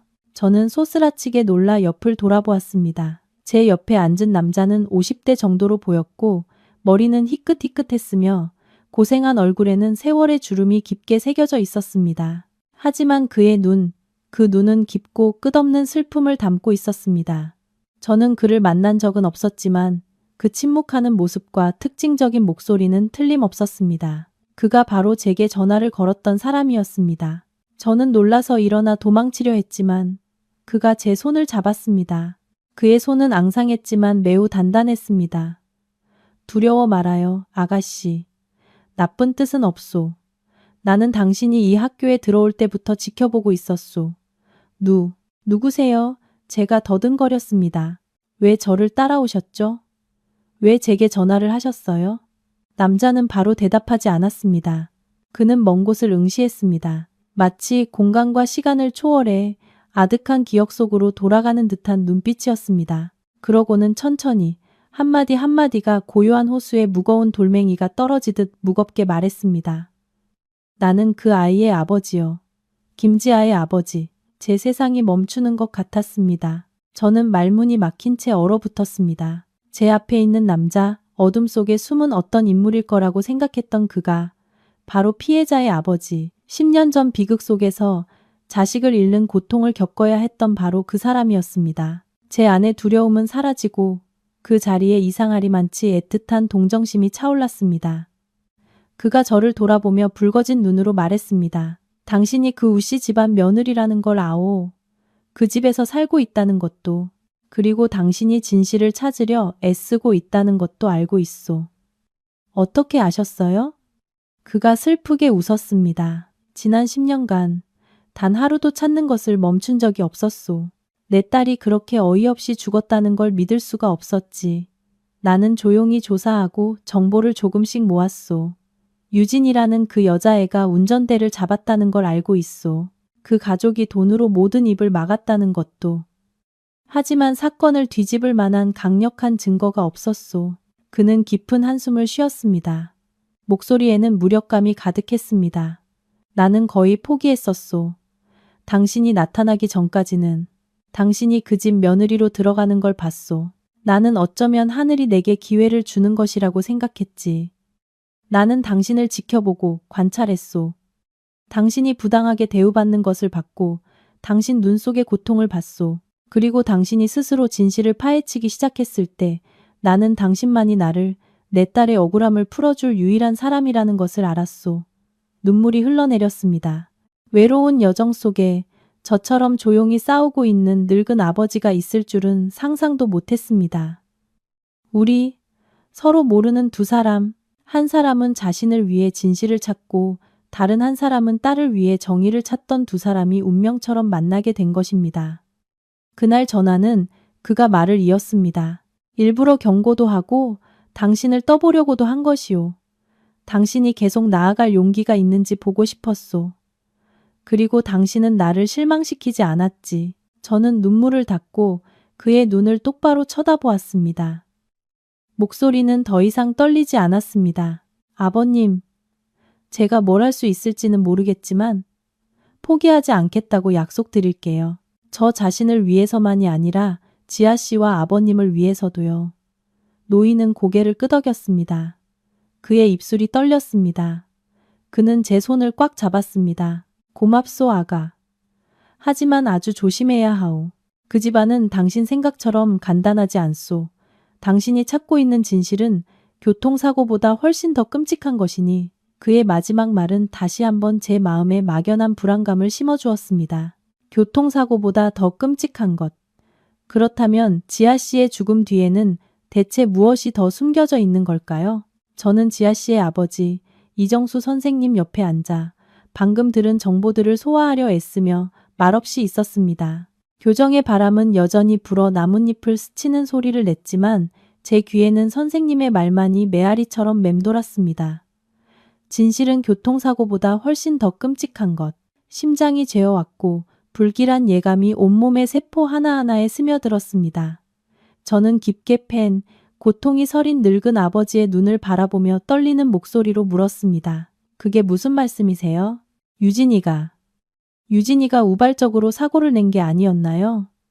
이 선생님은 고개를 세차게 저었습니다. 그의 마른 입술은 마치 오랫동안 묻혀있던 진실을 말하기 위해 단어를 고르듯 움직였습니다. 아니요, 서연 씨.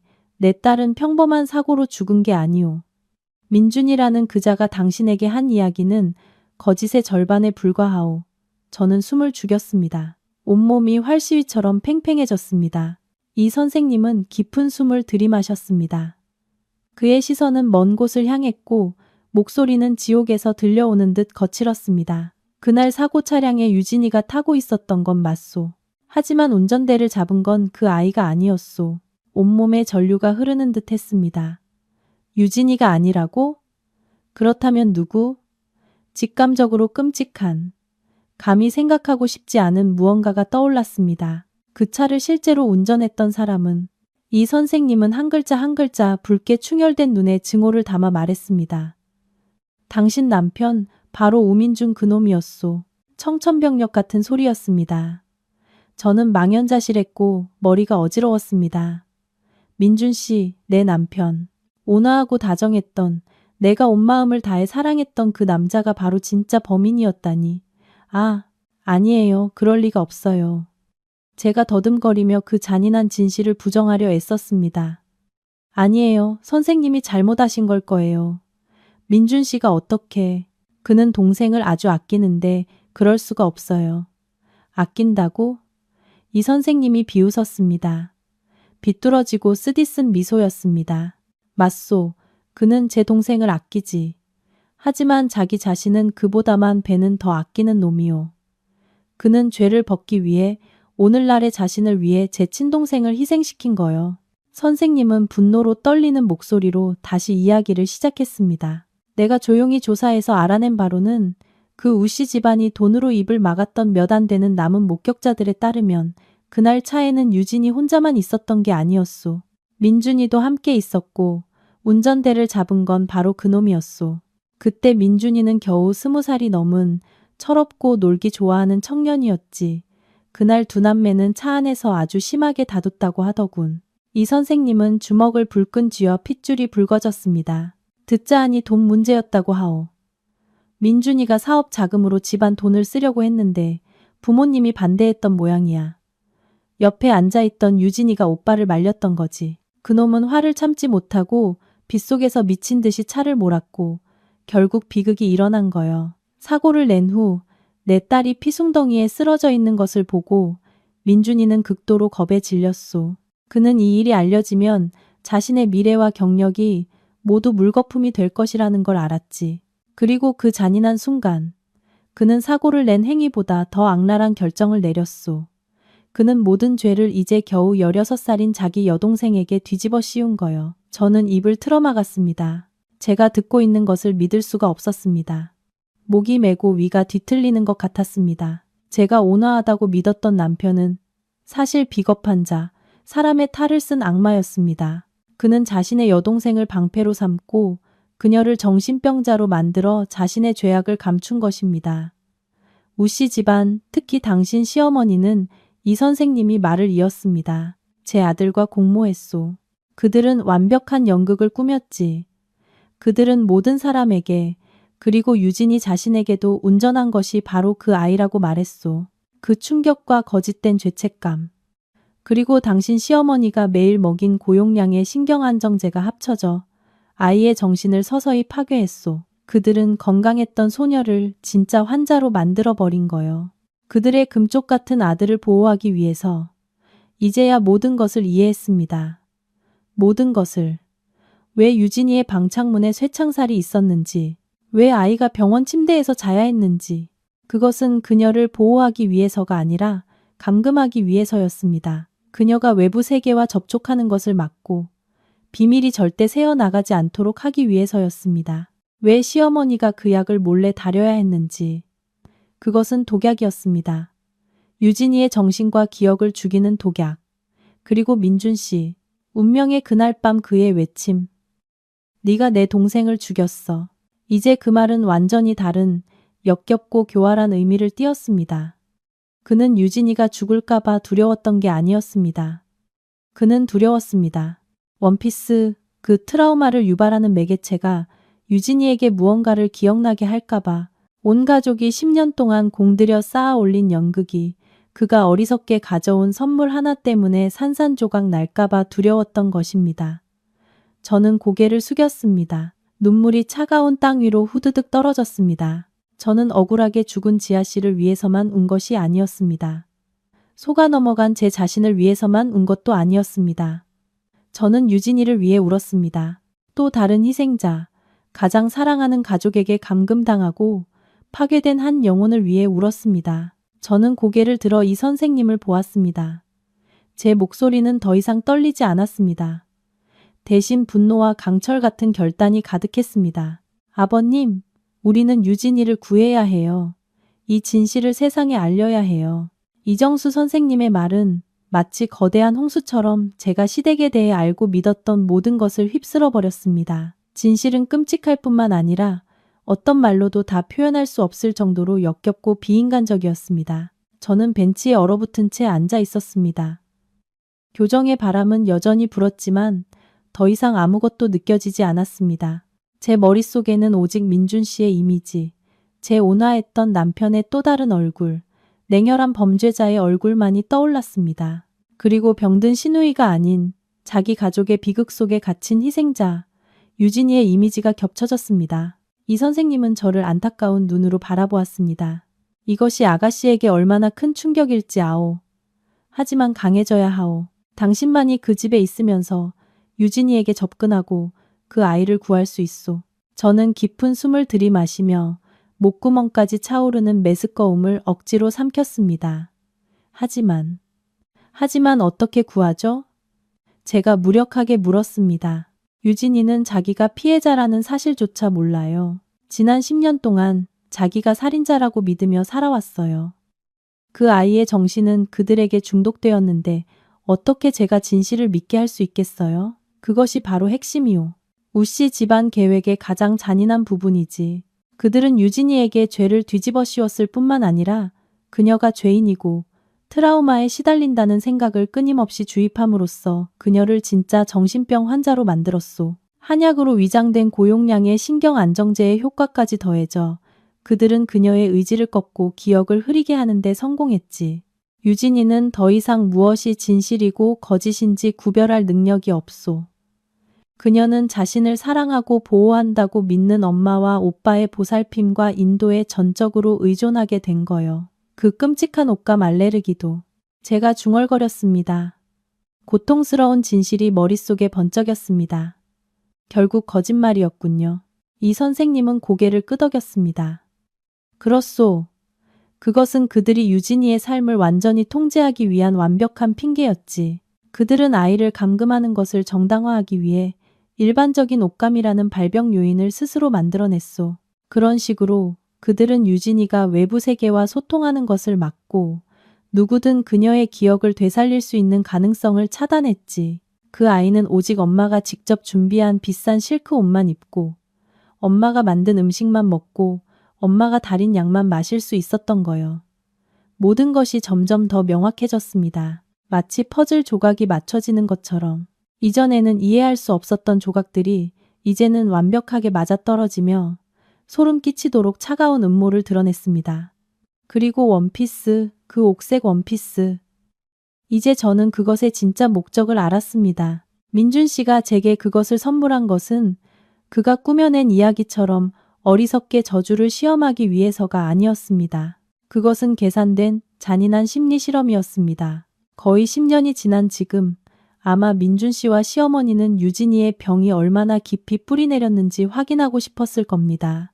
그들은 유진이가 다른 사람, 올케가 자신의 트라우마의 상징을 입은 것을 보았을 때 어떤 반응을 보일지 보고 싶었던 겁니다.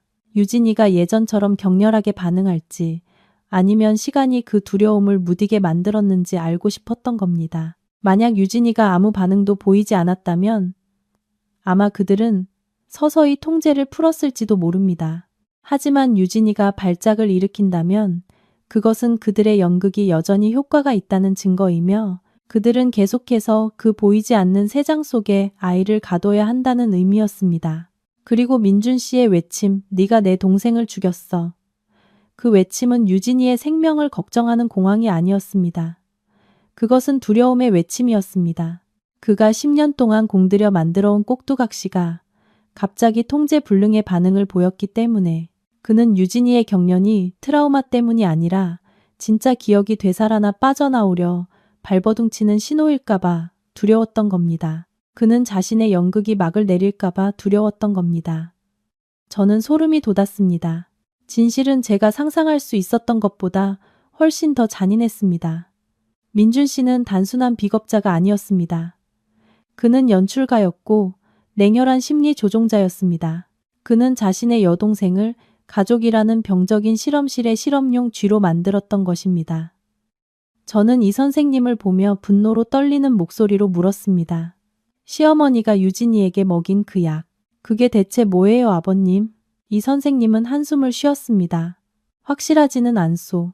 하지만 내가 알아본 바로는 신경안정제이거나 더 나쁘게는 장기간 사용 시 기억력 감퇴를 유발하는 약물일 가능성이 높소. 그것은 유진이를 깊은 잠에 빠지게 하고 몽롱하게 만들어 명확하게 생각할 능력을 잃게 만들었을 거요.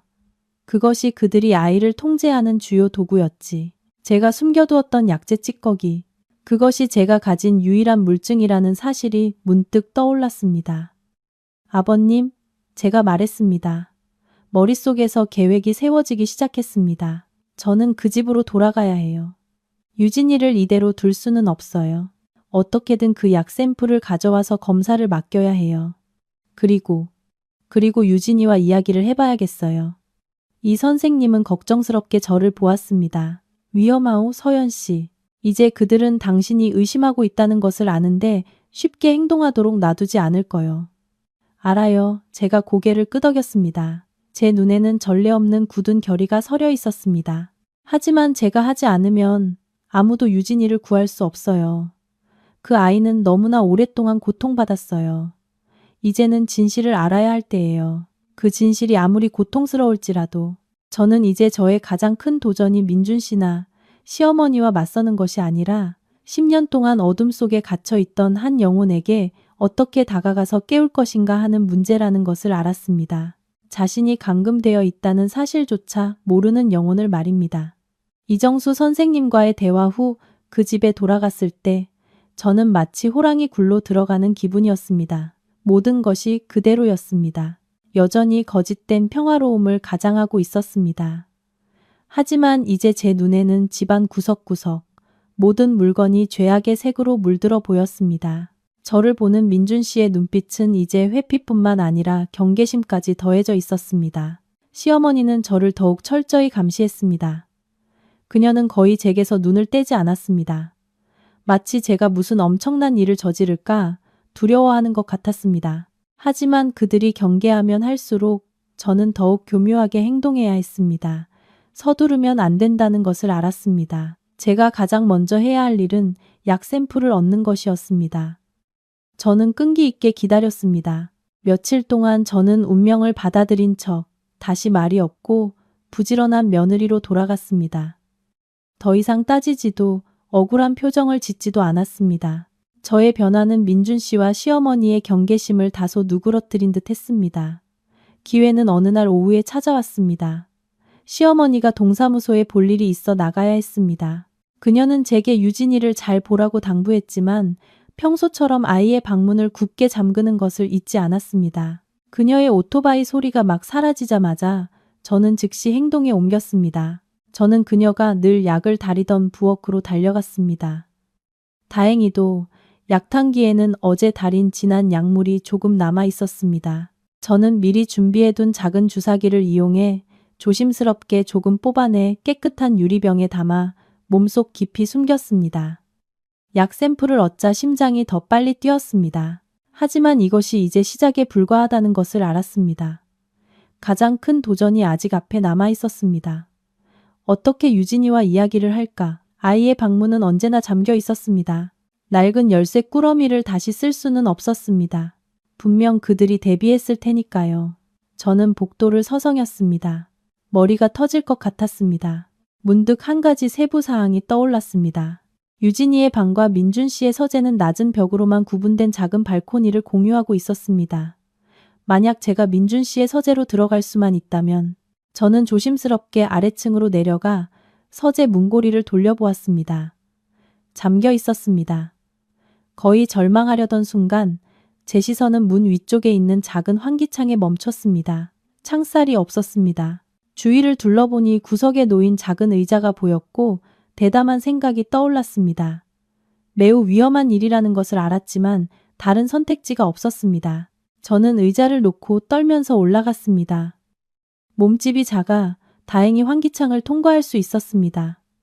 민준 씨의 서재 안으로 내려섰을 때 심장이 북처럼 울렸습니다. 저는 서둘러 발코니로 달려갔습니다. 생각대로 칸막이 벽만 넘으면 유진이의 방 발코니로 갈 수 있었습니다. 유진이 방의 발코니 문은 잠겨 있지 않았습니다. 저는 조심스럽게 문을 열고 안으로 들어갔습니다.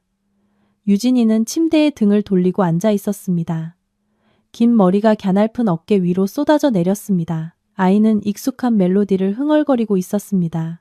맑지만 어딘가 섬뜩한 곡조였습니다.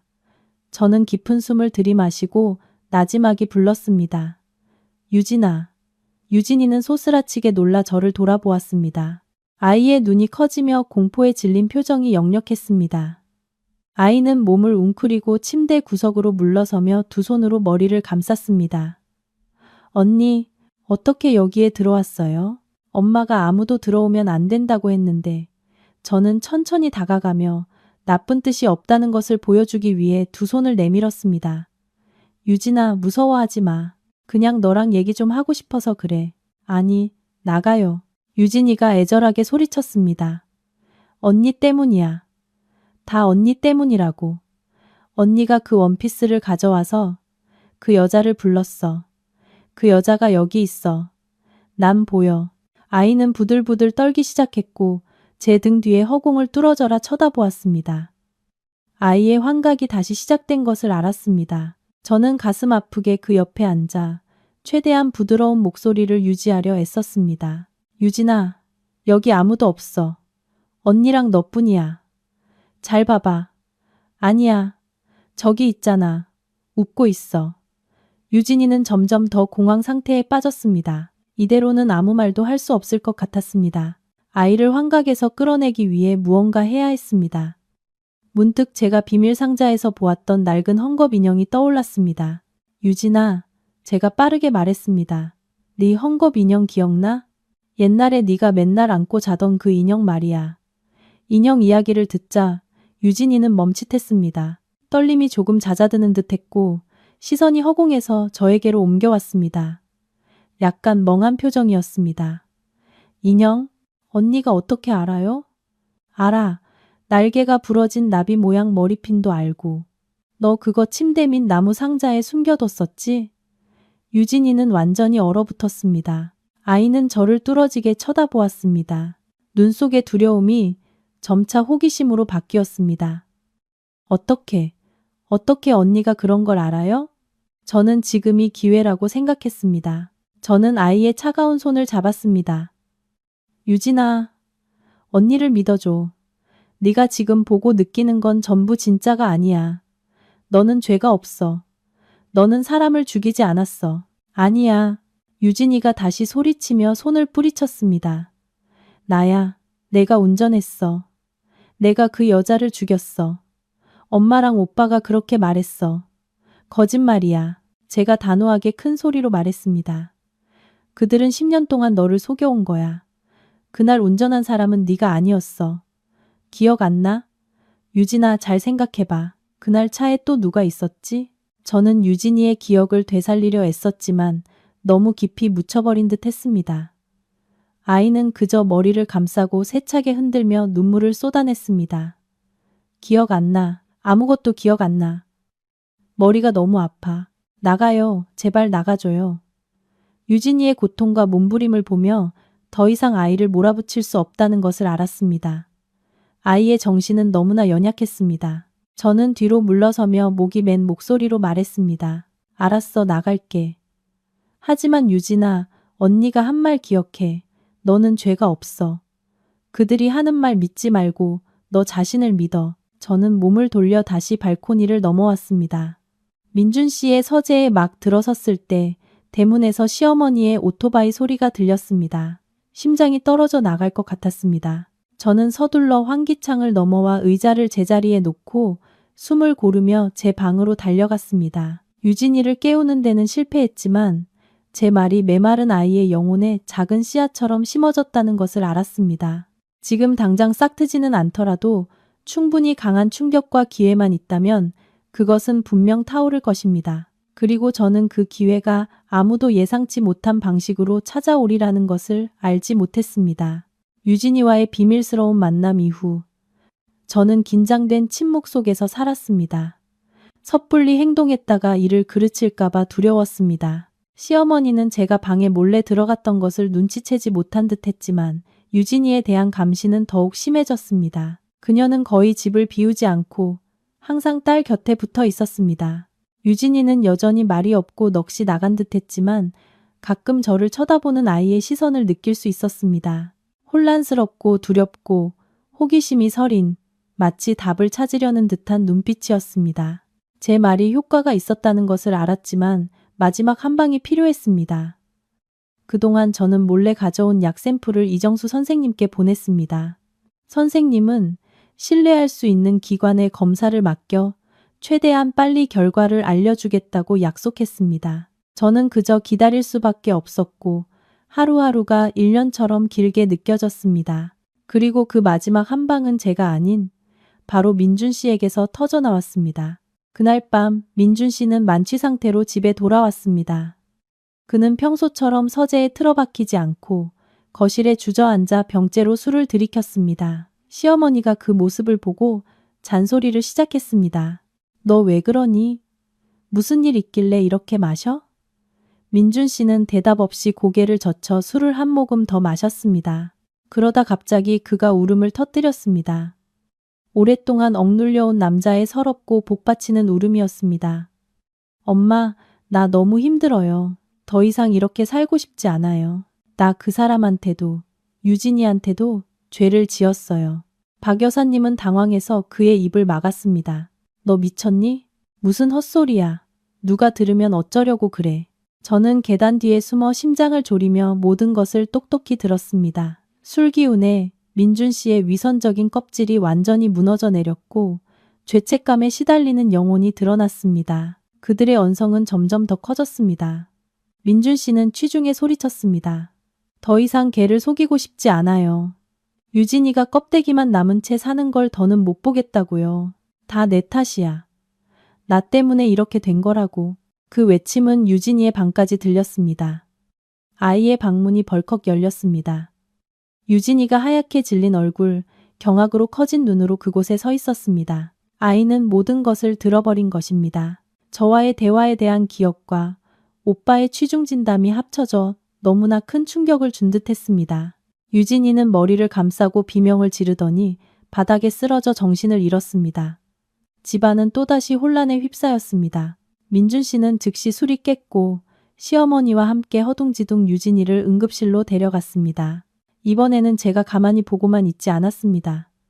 지금이 유일한 기회라는 것을 알았습니다. 저는 그들을 따라 차로 달려가며 기어코 같이 가겠다고 고집을 부렸습니다. 저도 가야 해요. 아이가 저렇게 된 데는 저와도 관련이 있으니까요. 아마 너무나 경황이 없었던 탓인지 민준 씨와 시어머니는 저를 막지 않았습니다. 병원으로 가는 길에 이정수 선생님에게서 문자가 왔습니다. 검사 결과가 나왔습니다. 예상대로 유진이가 매일 마시던 약에는 극도로 강력한 신경안정제 성분이 포함되어 있었습니다. 장기간 복용 시 기억력 감퇴, 환각 그리고 완전한 의존성을 유발할 수 있는 약물이었습니다. 그것이 바로 유진이를 그들의 꼭두각시로 만든 것이었습니다. 병원에서 응급처치를 받은 후 유진이는 의식을 되찾았지만 더 이상 예전의 유진이가 아니었습니다. 아이는 말도 울음도 없이 그저 텅 비고 초점 없는 눈으로 천장만 멍하니 바라볼 뿐이었습니다. 의사는 아이가 너무 큰 정신적 충격을 받아 전문적인 치료가 필요하다고 말했습니다. 저는 즉시 행동해야 한다는 것을 알았습니다. 저는 이정수 선생님께 전화를 걸어 모든 상황을 알렸습니다. 선생님은 즉시 말했습니다. 서연 씨, 지금이 절호의 기회요. 내가 시내에서 가장 신뢰받는 정신병원에 근무하는 친구에게 연락하겠소. 우리는 유진이를 그곳으로 데려가야 하오. 엄마와 오빠의 통제에서 완전히 벗어나게 해야만 아이가 치유될 기회를 가질 수 있소.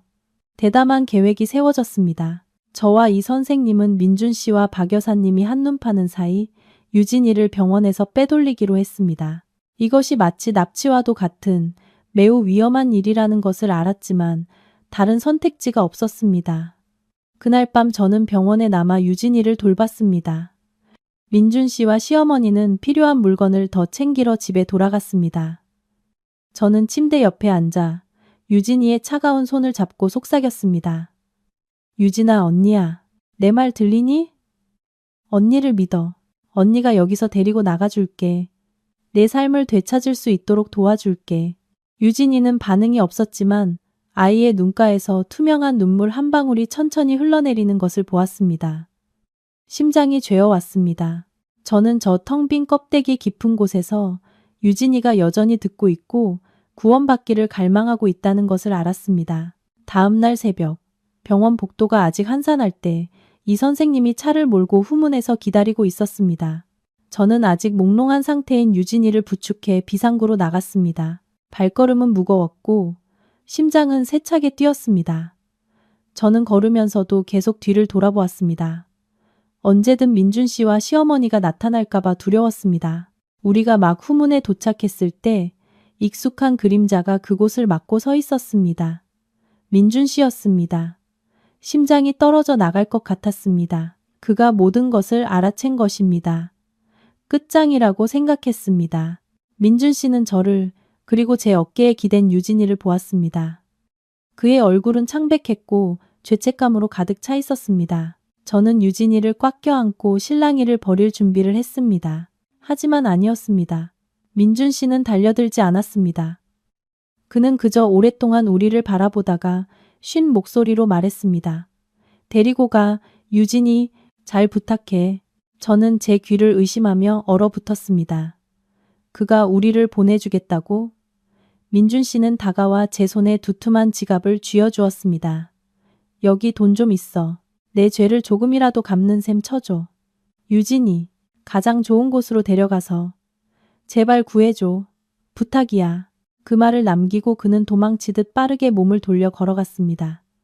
희미한 새벽빛 속에서 그의 등은 외롭고 위태로워 보였습니다. 저는 그 자리에 서서 눈물을 쏟았습니다. 기뻐해야 할지 슬퍼해야 할지 알 수 없었습니다.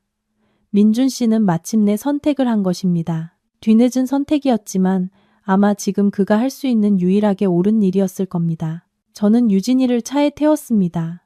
차는 우리를 태우고 도시를, 고통스러운 과거를 떠나 미지의 미래를 향해 달렸습니다. 저는 이 탈출이 이제 시작에 불과하다는 것을 알았습니다.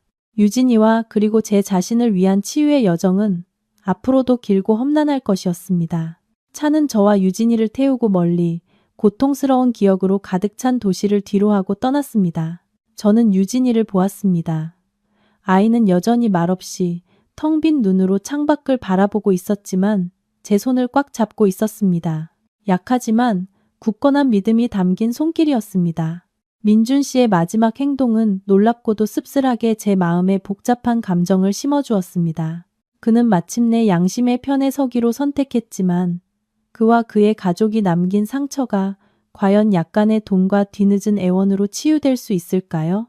우리는 이정수 선생님의 소개로 정신병원에 도착했습니다. 그곳은 푸른 언덕 사이에 자리 잡은 조용하고 한적한 곳이었습니다. 공기는 맑고 평화로웠고 우씨 집안의 숨막히는 답답함과는 완전히 달랐습니다. 유진이는 즉시 의사들의 진료를 받았습니다. 약물 검사 결과와 제게서 들은 모든 이야기를 종합한 후 과장님은 제게 동정심이 가득하면서도 진지한 목소리로 말했습니다. 유진 씨의 경우는 매우 복잡합니다. 너무나 오랫동안 정신적, 신체적으로 학대를 받아왔어요. 치료 과정은 매우 어렵고 많은 시간이 필요할 겁니다. 지금 가장 중요한 것은 그녀에게 상처를 준 사람들로부터 완전히 격리하는 것입니다. 저는 유진이와 함께 병원에 머물렀습니다. 처음 며칠이 가장 힘들었습니다. 유진이는 거의 말을 하지 않고 구석에 웅크리고만 있었습니다. 의사들은 아이가 스스로 만든 껍질을 서서히 깨기 위해 심도 있는 심리치료를 사용해야 했습니다. 저는 항상 곁에서 재미있는 이야기를 들려주고 책을 읽어주며 끈기 있게 기다렸습니다.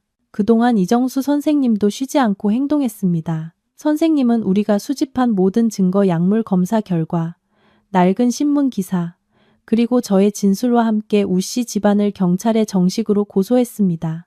한 달 후 유진이가 처음으로 긍정적인 변화를 보이기 시작했을 때, 아이가 짧은 문장이지만 다시 말을 하기 시작했을 때 저는 이 선생님에게서 전화를 받았습니다. 선생님은 수사기관이 움직이기 시작했고 유진이를 포함한 모든 관련자를 소환해 대질 신문을 하고 싶어 한다고 말했습니다. 유진이의 주치의는 상담 끝에 동의했습니다. 그들은 이것이 유진이가 과거와 정면으로 마주하고 그것을 진정으로 극복하는 데 필요한 충격요법이 될 수 있다고 판단했습니다. 대질신문은 경찰서의 한 사무실에서 이루어졌고 공기는 숨 막힐 듯이 팽팽했습니다. 저는 한쪽에 앉아 유진이의 손을 꽉 잡았습니다. 아이는 계속 떨었지만 눈빛에는 더 이상 공허함이 없었습니다. 대신 두려움과 약간의 결심이 섞여 있었습니다. 맞은편에는 민준 씨와 시어머니 박 여사님이 앉아 있었습니다. 민준 씨는 야위였고 눈은 깊게 패였으며 얼굴에는 피로와 죄책감이 역력했습니다. 박 여사님은 더 이상 예전의 기세등등하고 날카로운 모습이 아니었습니다. 그녀는 머리가 희끗희끗해지고 어깨가 움츠러든 채 완전히 패배한 사람처럼 조용히 앉아 있었습니다. 수사관이 질문을 시작하자 박 여사님은 울음을 터뜨렸습니다. 그녀는 부인하지도 변명하지도 않았습니다. 그녀는 모든 것을 인정했습니다. 아들의 죄를 덮기 위해 유진이의 병에 대한 연극을 꾸몄다는 것을, 10년 동안 유진이에게 고용량의 신경안정제를 먹였다는 것을. 그녀는 울면서 끊어지는 목소리로 말했습니다. 저는 그냥 제 아들을 지키고 싶었어요. 민준이는 우리 집의 유일한 희망이었어요. 감옥에 보낼 수는 없었어요. 제가 잘못했다는 거 알아요. 제가 유진이 인생을 망쳤어요. 제가 죄인이에요. 민준 씨는 옆에 앉아 고개를 숙인 채 아무도 쳐다보지 못했습니다. 그 역시 자신의 모든 행위를 인정했습니다. 자신이 운전대를 잡았고 여동생에게 죄를 뒤집어 씌웠으며 저를 이용해 잔인한 실험을 했다는 것을. 그의 목소리는 후회로 떨렸습니다. 저는 비겁한 놈이었습니다. 제가 모든 사람의 인생을 망쳤습니다. 법의 모든 처벌을 받겠습니다. 대질신문은 더 이상 논쟁이 아니었습니다. 그것은 눈물 젖은 고백이 되었습니다. 하지만 제가 지금 가장 신경 쓰는 사람은 유진이었습니다. 아이는 그 자리에 앉아 한마디 한마디를 듣고 있었습니다. 얼굴은 창백해지고 입술은 떨렸습니다. 억눌렸던 기억들, 흩어진 과거의 조각들이 돌아와 완전하고 고통스러운 그림으로 맞춰지는 듯 했습니다. 마침내 수사관이 유진이를 향해 부드러운 목소리로 물었습니다. 유진 양, 하고 싶은 말 있나요? 유진이는 천천히 고개를 들었습니다. 오랜만에 아이는 엄마와 오빠를 똑바로 쳐다보았습니다. 그 눈에는 더 이상 두려움도 증오도 없었습니다. 고통과 실망으로 가득 찬 눈빛이었습니다. 그러고는 아이가 입을 열었습니다. 목소리는 약했지만 분명했고 한 글자 한 글자가 고요한 공간을 베는 칼날 같았습니다. 왜요? 단 하나의 질문이었습니다. 왜요? 박 여사님은 소리치며 딸에게 기어가려 했습니다. 유진아, 엄마가 미안해. 엄마가 잘못했어. 민준 씨도 고개를 들었습니다. 눈물이 흘러내렸습니다. 미안하다, 유진아. 내가 나쁜 오빠였어. 하지만 유진이는 그저 고개를 저을 뿐이었습니다. 아이는 일어나 제 손을 꽉 잡았습니다. 더 이상 아무 말도 하지 않고 저와 함께 몸을 돌려 방을 나섰습니다. 문이 등 뒤에서 닫혔고 뒤늦은 후회와 씻을 수 없는 죄책감에 잠긴 두 사람이 남겨졌습니다. 밖으로 나온 유진이는 제 어깨에 머리를 기댔습니다. 아이의 몸이 떨렸습니다. 저는 이것이 아이의 치유 여정의 시작에 불과하다는 것을 알았습니다. 진실과 마주하는 것은 매우 고통스러운 일이지만 아이가 진정으로 다시 태어나기 위해 필요한 단계였습니다. 그리고 저는 이 폭풍을 함께 헤쳐나가며 항상 곁에 있을 것입니다. 제 결혼 생활은 구하지 못했지만 적어도 한 영혼은 구했습니다. 그 운명적인 대질 신문 이후 모든 것은 당연한 수순처럼 진행되었습니다. 10년 동안 쌓아 올린 거짓된 연극의 막은 완전히 내려앉았고 더 이상 아무것도 감출 수 없게 되었습니다. 민준 씨는 뺑소니 치사 및 무고 혐의로 법의 엄중한 처벌을 받아야 했습니다. 판결이 내려지던 날, 저는 법정에 가지 않았습니다. 그 광경을 보고 싶지 않았고 이미 너무 깊은 상처를 다시 들추고 싶지 않았습니다. 저는 그저 병원에서 조용히 앉아 유진이의 손을 잡고 창밖을 함께 바라보았습니다. 노란 햇살이 푸른 나무들 위로 길게 뻗어 있었습니다. 저와 민준 씨의 결혼 생활도 끝이 났습니다. 우리는 조용히 이혼했습니다. 더 이상의 미련도 원망도 없었습니다. 우리 사이에는 고통스러운 진실과 결코 메울 수 없는 공허함만이 남았습니다. 그는 자신의 죄에 대한 대가를 치러야 했습니다. 그리고 저 역시 제 순진함과 맹목적인 믿음에 대해 너무나 비싼 대가를 치렀습니다. 박 여사님은 아들과 딸을 각기 다른 방식으로 모두 잃은 후 완전히 무너져 내렸습니다. 그녀는 죄악의 비밀로 가득 찼던 평창동 집을 팔고 고향으로 내려가 혼자 살았습니다. 가끔 이 선생님을 통해 듣기로는 그녀는 누구와도 교류하지 않고 홀로 외롭게 지낸다고 했습니다. 과거의 자부심과 권력은 사라지고 남은 여생을 뒤늦은 후회 속에서 곱씹는 고독한 노인만 남았습니다. 아마 그것이 그녀가 짊어져야 할 양심의 심판, 감옥의 쇠창살보다 더 무거운 형벌이었을 겁니다. 그리고 유진이 아이의 치유 여정은 길고 험난한 길이었습니다. 자신이 살인자가 아니라 가장 사랑하는 가족의 희생자였다는 진실과 마주하는 것은 너무나 큰 충격이었습니다. 때로는 우울증에 빠지기도 하고 때로는 분노에 차 모든 것을 부수기도 했습니다. 하지만 저와 의사들은 포기하지 않았습니다. 저는 항상 곁에서 들어주고 공감하며 진실한 사랑으로 아이의 얼어붙은 마음을 서서히 녹여주었습니다. 점차 유진이는 마음을 열기 시작했습니다. 아이는 책을 읽고 그림을 배우며 소소한 것들에서 기쁨을 찾기 시작했습니다. 아직은 어색하지만 창백한 입술에 미소가 다시 피어나기 시작했습니다. 어느 날 아이는 제게 자신이 막 그린 그림 한 장을 보여주었습니다. 두 여자가 손을 잡고 태양을 향해 걸어가는 모습이었습니다. 한 명은 자신이고 다른 한 명은 저였습니다. 그림 아래에는 아이가 삐뚤빼뚤한 글씨로 이렇게 썼습니다. 어둠 속에서 저를 꺼내주셔서 감사해요, 언니. 그 그림을 보고 저는 눈물을 참을 수 없었습니다. 모든 고생과 고통이 그 순간에 모두 녹아내리는 것 같았습니다. 제 자신에 대해 말하자면 이혼 후 저는 시끄러운 도시 생활로 돌아가지 않았습니다. 저는 유진이를 찾고 또 제 자신을 되찾은 이 평화로운 곳에 남기로 결정했습니다. 이 선생님의 도움과 민준 씨가 주었던 돈으로 저는 작은 꽃집을 열었습니다. 큰 돈을 버는 일은 아니었지만 제게 평온함을 주었습니다. 매일 꽃을 돌보고 그들이 피어나는 것을 보며 제 영혼도 치유되는 것을 느꼈습니다. 이 선생님은 딸의 억울함을 풀어준 후 평화를 되찾았습니다.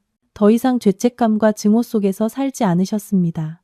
선생님은 저와 유진이를 친손녀처럼 아껴주셨습니다. 주말이면 종종 꽃집에 들러 텃밭에서 기른 채소를 가져다 주시곤 했습니다. 세 사람, 각기 다른 운명을 가진 세 사람이 인생의 가장 큰 폭풍을 함께 헤쳐나왔습니다. 그리고 이제 우리는 서로에게 의지하며 계속 살아갑니다. 가끔 조용한 밤이면 저는 여전히 그 옥색 원피스를 떠올립니다. 저를 막다른 비극으로 몰아넣었던 운명의 선물. 하지만 동시에 그것은 끔찍한 진실을 밝히고 한 영혼을 구하고 저만의 길을 찾게 도와주었습니다. 저는 깨달았습니다. 때로는 인생에서 최악의 일이 일어나는 것이 더 좋은 일을 위한 길을 열어주기 위함이라는 것을. 저는 가족과 결혼을 잃었지만 그 대가로 진실을, 영혼의 자유를 얻었고 평생 사랑하고 지켜줄 여동생을 얻었습니다. 제 꽃집 앞에 서서 언제나 당당하게 태양을 향하는 해바라기들을 보며 저는 미소 짓습니다. 폭풍은 지나가고 비가 갠 뒤 하늘은 다시 맑아질 것입니다. 제 인생도 그리고 유진이의 인생도 이제부터는 오직 빛이 있는 곳을 향할 것입니다. 서연과 민준, 그리고 유진의 눈물과 반전으로 가득한 이 여정 속에서 우리는 단순히 한 가족의 비극을 목격하는 것을 넘어 인간 본성의 가장 깊은 어두운 구석을 들여다보게 됩니다. 이 이야기는 그 모든 적나라함과 고통 속에서 사실은 진실의 가치, 용기, 그리고 진정한 사랑의 치유력에 대한 강력한 메시지를 담고 있습니다. 이들의 삶의 페이지를 덮은 후 우리 각자가 가져갈 수 있는 가장 큰 교훈은 바로 거짓의 무게에 대한 인식입니다. 진실은 고통스러울 수 있고 명성이나 거짓된 평화의 성을 무너뜨릴 수도 있지만 거짓은 은밀하게 퍼지는 독약과 같습니다. 그것은 범죄자 자신을 안에서부터 죽일 뿐만 아니라 주변의 무고한 사람들까지 파괴합니다. 우씨 집안에서는 아들의 잘못을 덮기 위한 한마디 거짓말이 한 젊은 여성에게 10년이라는 긴 세월 동안의 감옥살이 선고가 되었습니다. 이는 우리가 한 실수를 다른 실수로 덮으려 할 때 그 대가는 항상 우리 자신이나 가장 사랑하는 사람들의 자유와 영혼이라는 것을 보여줍니다. 민준이라는 인물을 깊이 들여다보면 우리는 책임감과 비겁함에 대한 교훈을 얻습니다. 겉보기에는 온화하고 다정한 남자이지만 자신의 개인적인 껍데기를 지키기 위해 여동생이 미쳐가는 것을, 아내가 실험 대상이 되는 것을 기꺼이 지켜봅니다. 이는 진정한 친절함이 달콤한 말이나 비싼 선물에 있는 것이 아니라 잘못에 맞설 줄 아는 용기에 있다는 것을 우리에게 일깨워줍니다. 기만 위에 세워진 삶은 조만간 무너지게 마련입니다. 그리고 가장 고통스러운 대가는 감옥의 쇠창살이 아니라 양심의 가책과 자신을 가장 사랑했던 사람들을 잃는 것입니다. 반대로 서연이라는 인물은 용기의 힘을 증명합니다. 그녀는 자신만의 정의를 찾는 사람일 뿐만 아니라 공감의 화신이기도 합니다. 배신한 남편과 혹독한 시어머니 앞에서 서연은 자신을 지키기 위해 떠나는 길을 선택할 수도 있었지만 그녀는 다른 영혼을 구하기 위해 남기를 선택했습니다. 여기서 삶에 적용할 수 있는 교훈은 다른 사람의 고통에 결코 무관심해서는 안 된다는 것입니다. 비록 그들이 자신과 반대편에 서 있더라도 말입니다. 진실과 인류애는 항상 과거의 족쇄를 끊는 유일한 열쇠가 될 것입니다. 이 이야기는 또한 가족 관계와 맹목적인 감싸기에 대한 깊은 인문학적 가치를 담고 있습니다.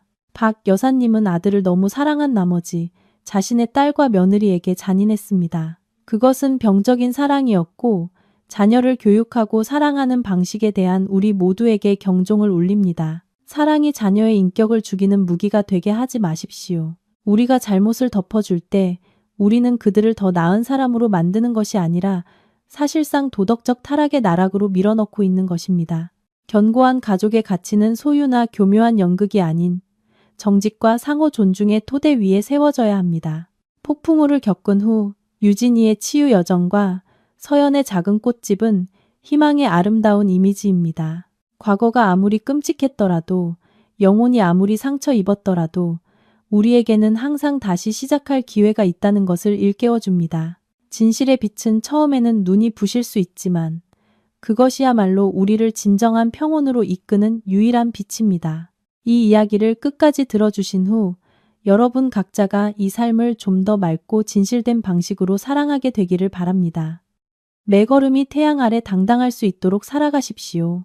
진실을 말할 용기를 가지고 자신과 다른 사람들의 상처를 치유할 만큼 너그러워지십시오.